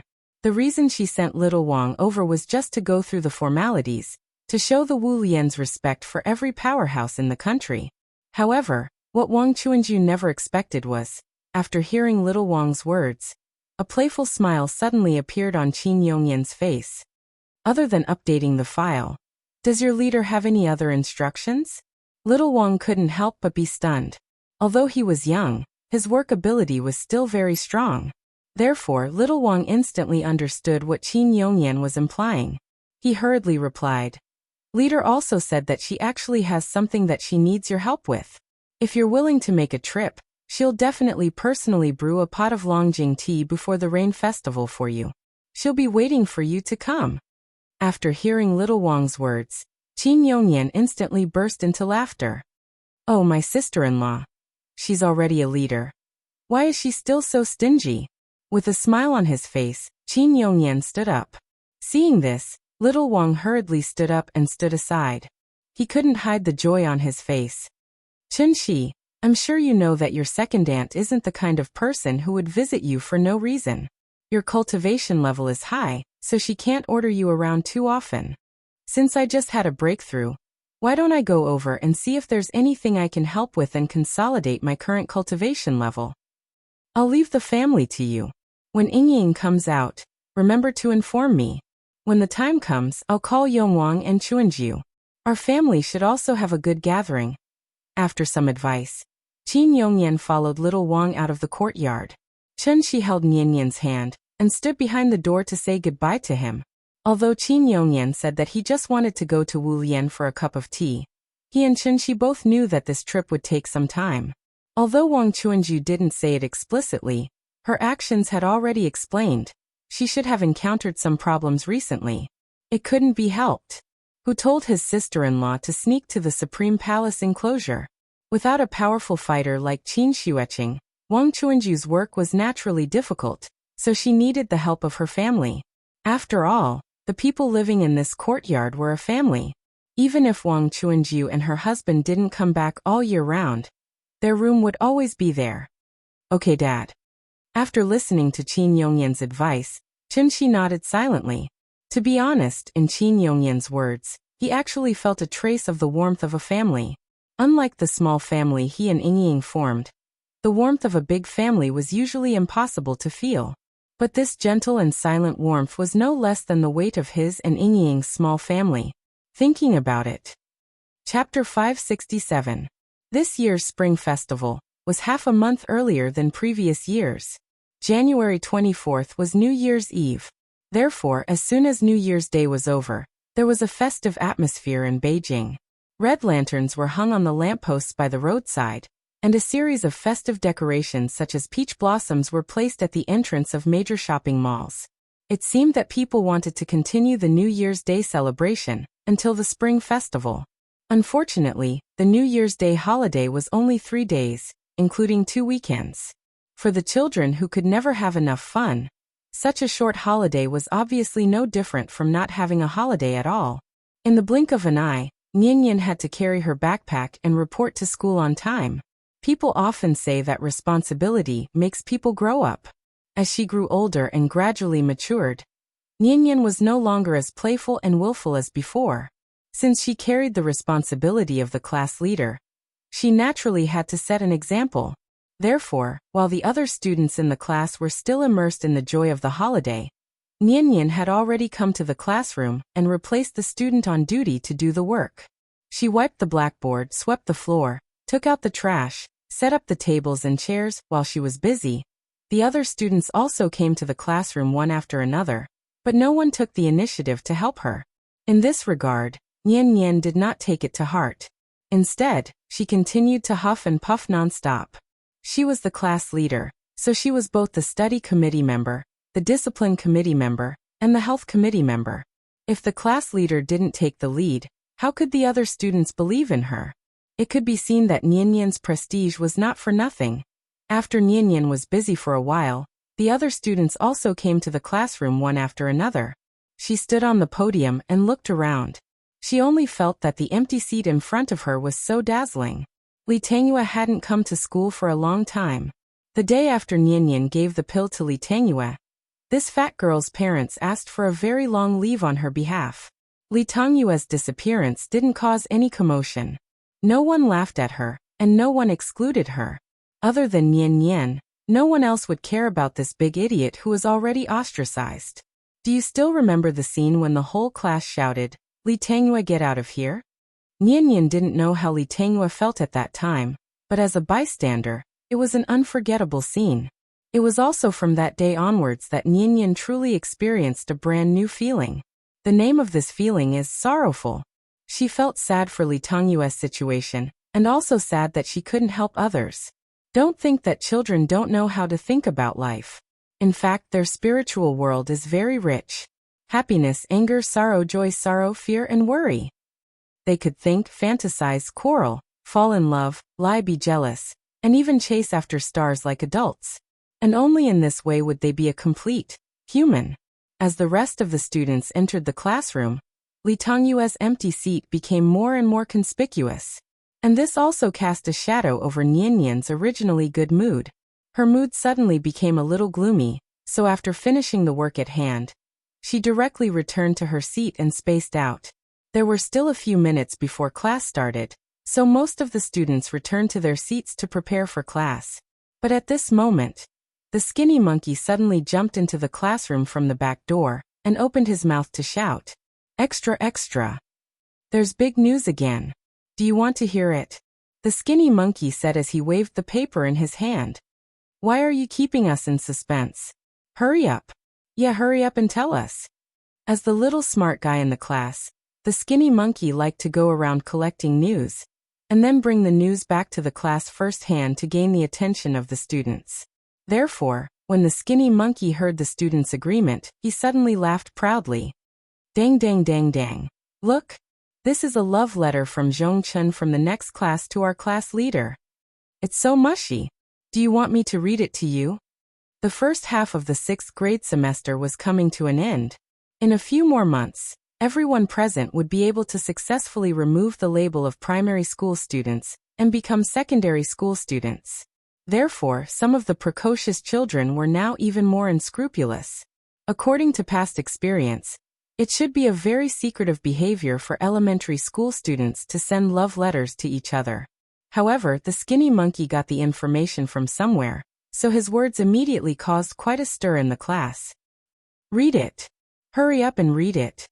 Hurry up. The teacher is coming. Our class leader skipped 2 grades.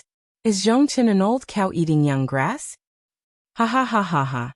It had to be said that hearing the words an old cow eating young grass from the mouth of these little brats was a bit strange. But, as far as everyone in the class was concerned, no one felt that there was anything wrong with this sentence. Instead, they all agreed. This was because in this school, the 6th grade students were the oldest. Of course, this did not include Nian Nian. The skinny monkey usually liked to play to the gallery, so when he received such a rare file, he was even more excited. Therefore, the moment he received the response of the students, this kid opened the envelope and read it directly. Then I'll read it. Everyone, listen up. Chen Yan. Hello, I'm Zhongchen from the 6th grade class 2. Nice to meet you. Actually, I've always wanted to. The skinny monkey read the contents of the envelope with great emotion.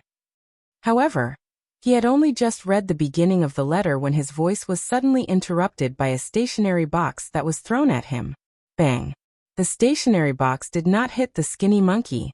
Instead, it hit the wall not far away from him. Even so, this sudden loud noise still shocked everyone. Then, under everyone's gaze, Nian Nian walked in front of the skinny monkey with an expressionless face. Give it to me. It was a simple and powerful word. At that moment, the skinny monkey looked at the class leader who was a few centimeters shorter than him in front of him, and felt terrified from the bottom of his heart. He was frightened by Nian Nian's gaze. It had been so long since school started, but this was the first time the skinny monkey saw Nian Nian reveal such a gaze. It was a gaze that was cold enough to make people tremble. It was like a queen with a strong aura. The skinny monkey was obviously frightened. He quickly stuffed the envelope into Nian Nian's hands, and ran back to his seat like a wisp of smoke. Then he lowered his head and did not dare to say a word. For a moment, the entire classroom was silent. Rip. With a soft sound, Nian Nian tore the envelope in her hand into pieces, and threw them into the trash can. Then, she slowly turned around and glanced at everyone in the room with an expressionless face. Very fun, right? Chapter 568. She looked at the skinny monkey who liked to play to the gallery, and then looked at the students who were blindly cheering. At that moment, Nian Nian's mood was particularly complicated. She had been to many classes and met many new students, but there was really no class that was as cold as 6th grade class 2. This class seemed to be united on the surface, but in their bones, it was like a sandstone fortress. With a gentle splash of water, such a huge fortress would instantly turn into scattered sand. Just like now, she was the sudden splash of cold water. Unlike the classes Nian Nian had been in before, the students in 6th grade class 2 preferred to see others embarrassed, and some even took pleasure in it. Not only one person, but the whole class was like this. The reason for this phenomenon was actually very simple. Because everyone in the class had witnessed the whole process of Li Tangyue being excluded, they were very afraid that one day they would become the same person as Li Tangyue. Don't underestimate the influence of a class on a child. After all, this was the only group they could come into contact with after leaving home. Since they had come to a new group, there were obviously only 2 choices in front of them as independent individuals. Either integrate into it or drift away. How to integrate? That was to work harder to exclude others and use them as a shield to make themselves safer, and less likely to be discovered if they hid in the crowd. Looking at the entire capital-affiliated primary school, such a problematic class was actually very rare. Only some specific factors could create such a special situation. Therefore, when Nian Nian first came to this class, She didn't find any difference between this class and the other classes. If 6th grade class 2's class was exclusive, then Nian, who had always been upright and friendly, obviously couldn't agree with such a collective atmosphere. She was like a gust of wind blowing from the mountains, with a completely different smell, and was bound to blow away the stench that permeated the classroom. Of course, this was definitely not something that could be done overnight.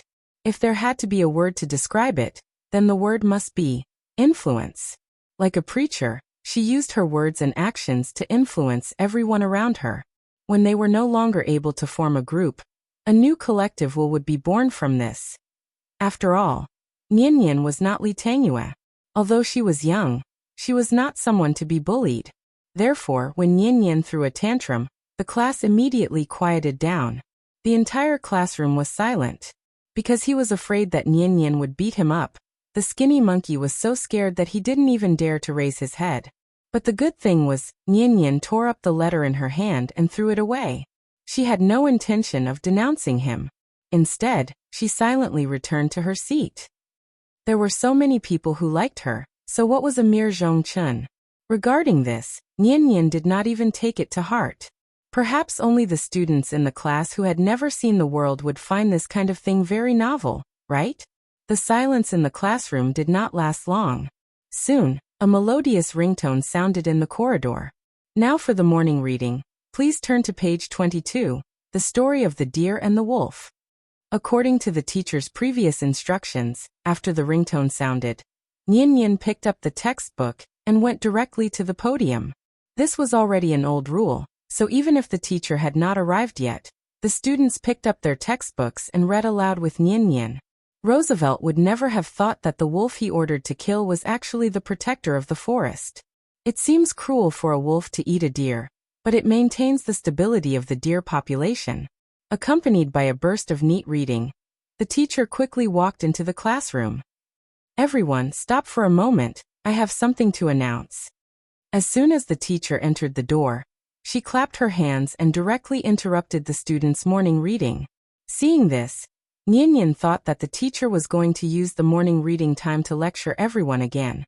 So she immediately picked up her textbook and walked off the podium. But the moment she turned around and walked off the podium, Nian suddenly froze in place. Because she saw the figure standing outside the classroom door. Li Tangyue. Because of her health, Li Tangyue applied for 2 months of leave from me. Now she has finally returned safely. So I hope everyone can welcome her with warm applause. Applause. After that, the teacher took the lead in applauding. Unlike the teacher's enthusiasm, after the students heard the words Li Tangyue, they were obviously a little uninterested. It was as if they had not eaten breakfast. In the sparse applause, only Nian was clapping hard. Then, the figure who had been hiding outside the door slowly walked into the classroom under the encouragement of the teacher's eyes. F*CK. Li Tangyue. Look. Is this Li Tangyue? Wow. She is Li Tangyue. Are you kidding me? The ancients said, a scholar who has been away for 3 days should be looked at with new eyes. How long had Li Tangyue been gone? It seemed to be more than 2 months. In everyone's impression, Li Tangyue was actually like an old sow in a pigsty, fat and smelly. However, the figure who slowly walked into the classroom was completely different from everyone's impression. Was this really Li Tangyue? Although fatties were all potential stocks, wasn't this too exaggerated? Li Tangyue was tall to begin with. She was at least half a head taller than Nian. She was estimated to be at least 1.65 meters tall. Children nowadays were well nourished. In the north 1.65 meters was not too unusual. But who would have thought, after Li Tangyue lost weight, she would actually be so beautiful? Zhao Yu was already beautiful enough, right? But compared to Li Tangyue, not only did Zhao Yu lose her height advantage, even her face was inferior to Li Tangyue's. Zhao Yu's nose bridge was not high, and she had always relied on makeup to make up for it. Li Tangyue did not have these worries. Because her facial features were originally very exquisite, she only needed to stand there casually, and immediately formed a beautiful picture with Nian beside her. Was this still the Li Tangyue in everyone's memory? The current her seemed to be truly worthy of her name. The beauty of the Chinese Tangyue can't be ignored. The moon is bright, and the outstanding people are gathered. Li Tangyue's appearance also successfully caused a commotion in the classroom. Just as everyone was discussing whether or not she was Li Tangyue was still the same as before. She shrugged her head and quickly walked back to her seat. Okay, everyone quiet down and get ready for class. She is indeed Li Tangyue. Yeah, but she's a lot thinner than before. Li Tangyue was more than a lot thinner? It was like she had undergone liposuction surgery. Perhaps because they were too shocked. No matter how the teacher called out, the students could not quiet down. At this moment, Li Tangyue, as the person involved, secretly wrote a note and handed it to Nian Nian. There was only one line on the paper. It said, "Thank you, Chen Yan." Chapter 569. Speaking of which, it was strange. Since the day Li Tangyue returned to the class, the overall atmosphere of the class changed a lot. Even Skinny Monkey, who used to yell big idiot, when he had nothing to do, suddenly became a little quiet. He no longer hid in the crowd blindly, and he no longer excitedly spread some gossip that he heard from the next class. It felt like he suddenly changed his temperament, and his whole person became a lot quieter and more reserved. It was obvious that the Skinny Monkey fell into the vortex of love. There was no way to hide liking someone, especially at the age of first awakening of love. Although Nian Nian didn't understand why the Skinny Monkey suddenly became a little strange, her intuition told her that the Skinny Monkey's change couldn't be separated from Li Tangyue. Didn't you see that the Skinny Monkey didn't like to run around anymore? Every time during class, this kid would deliberately pretend to be obsessed with studying, and then constantly peek at Li Tangyue from the corner of his eyes. This kind of behavior that bordered on infatuation. Wasn't it obvious enough? In this regard, Li Tangyue seemed to be aware of it. Just like the turnaround of the ugly girl, the Princess Diaries, and the small thing of first love, the huge change in appearance unconsciously gave her a strong sense of self-confidence. Slowly, no one dared to mock her anymore, and no one shouted for her to get out of class 2 grade 6. Noticing that everyone's attitude towards her had changed, and that many students were even willing to interact with her, Li Tangyue gradually regained her long-lost confidence.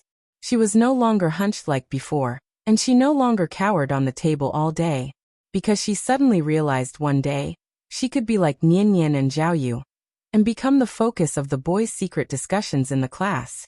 Didn't you see the boys in the next class, after hearing the story of her comeback, all ran to the door of the class to watch the fun? After all, Nian Nian was still young, so no matter how good-looking she was, her popularity in the class was limited. Li Tangyue was different. She had officially entered the puberty stage, and because she was relatively fat before, after she lost weight, she looked more attractive than Zhao Yu, who was as thin as bamboo. When everyone else was still a little brat whose gender couldn't be distinguished, she had already stepped into the category of a young girl. The spotlight finally shone on her. Those things that he had never dared to hope for had now all become reality. Thus, Li Tangyue began to learn from Zhao Yu. She used the classroom corridor as a runway.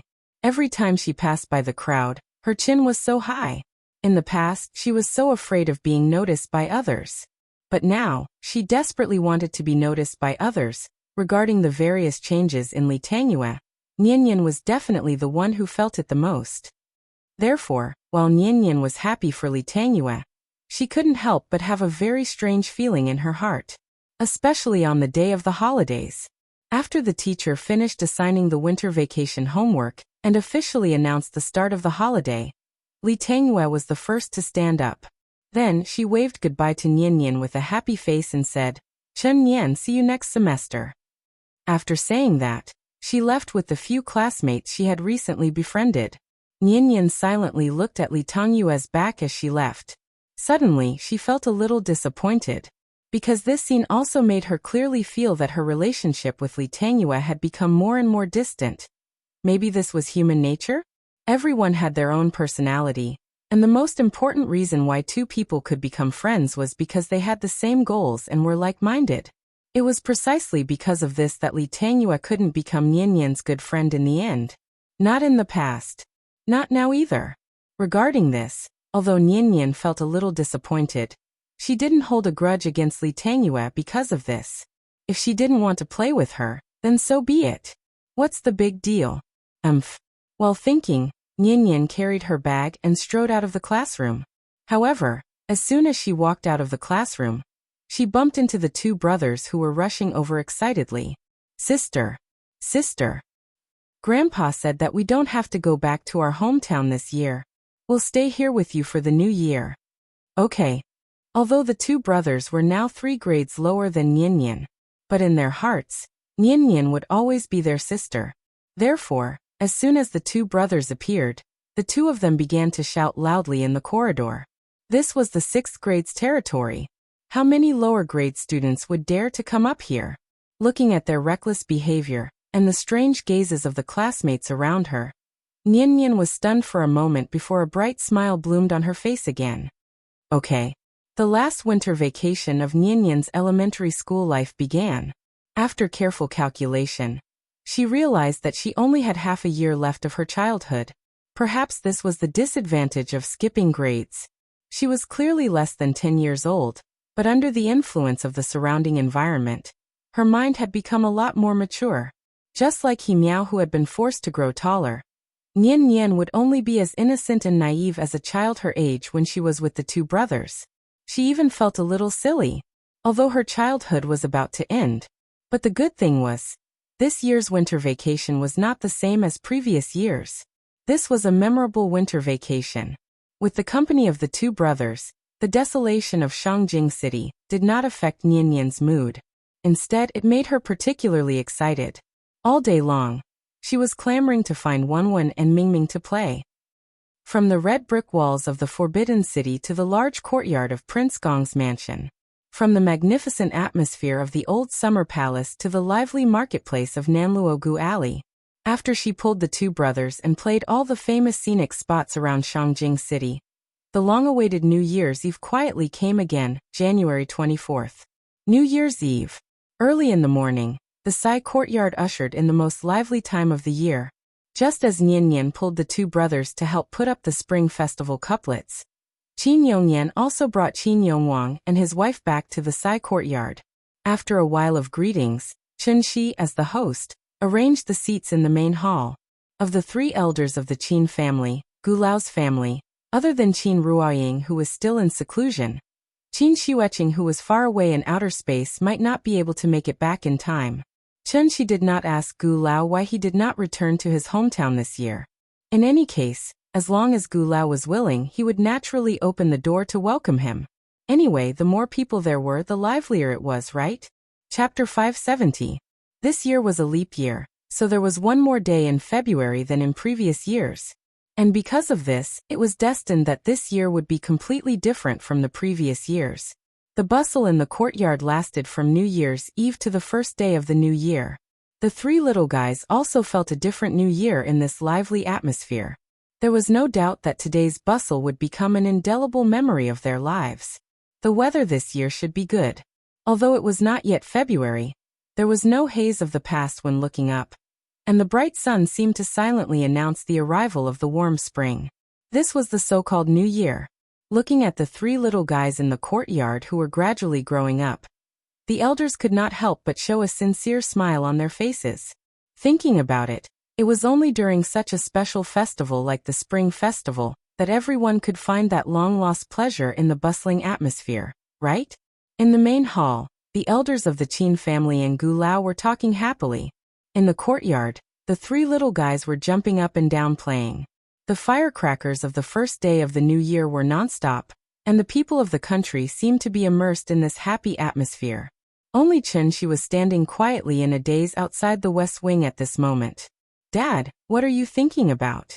Nian noticed Chen Shi's strange behavior. So after playing with the 2 brothers in the courtyard for a while, she came up to Chen Shi while panting, and then used her big eyes to size up Chen Shi. Nothing. I'm waiting for your mom. When she finishes reviewing her homework, we can go out and play with you. Then can I go in and urge Mom? Obviously, the little girl was a little impatient. Seeing this, Chen Shi just smiled and pinched her little face, then gently shook his head. No, homework is very important, just like your winter homework. If you don't finish it, Mom will be scolded by the teacher. Isn't today the new year? The teacher said that we don't have to do homework during the new year. Chunxi's explanation obviously did not convince her. Therefore, Nian suddenly pouted with an unhappy face. What homework is so important? The teacher said that we don't have to do homework during the new year. Good girl. Mom is an adult. Of course adults and children are different. How about this, you guys discuss where you want to go to play later. When Mom is done here, Dad will take you guys directly, okay? After Chunxi's patient appeasement, the little girl finally gave up the idea of going to the West Wing to find her mother, and happily discussed the itinerary with the brothers. The clingy little girl finally ran away. Then the smile on Chunxi's face suddenly turned serious. He was in a bad mood. It was not because of a certain matter or a certain person, but because he was in a bad mood. Logically speaking, Chunxi's immortal realm would not have such inexplicable mood swings. But Immortal's impatience, Immortal, this situation was obviously not normal. So Chen Immortal to Immortal. Immortal, including Yingying, who was in seclusion, everything was normal. And this made Chunxi even more irritable. Out of the intuition of an immortal cultivator, he always felt that something big was going to happen today. But no matter how he looked, he still could not find the source of this uneasiness. This planet, and even the entire solar system. Was there a problem that he could not solve? For safety reasons, Chunxi even specifically sensed the coordinates that he had previously placed on the periphery of the solar system. But he still did not find anything strange. Unless the opponent's cultivation was much higher than his, no one could sneak into the solar system without alarming him. Therefore, Chunxi could basically conclude that this mysterious factor that could cause his uneasiness should be lurking somewhere on Earth. For immortal cultivators, the sixth sense was not a very mysterious thing. However, this kind of ability that was close to prophecy was still a bit too elusive for Chunxi, who had just comprehended the first law of heaven and earth. Because prophecy itself involved the law of reincarnation. Although Chunxi did not even know what the law of reincarnation was now, this did not prevent him from trusting his sixth sense. Therefore, the moment this feeling of uneasiness appeared, he filled the courtyard with restrictions. If it was in the past, after seeing Nian's impatient look, Chunxi would definitely use illusion to simulate Qin Ruoying's appearance, and then take her out to play for a while. But today was different.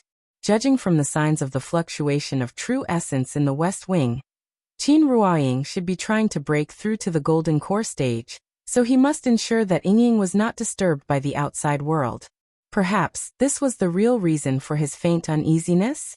Thinking of this, Chunxi simply moved a chair and sat directly outside the door of the West Wing.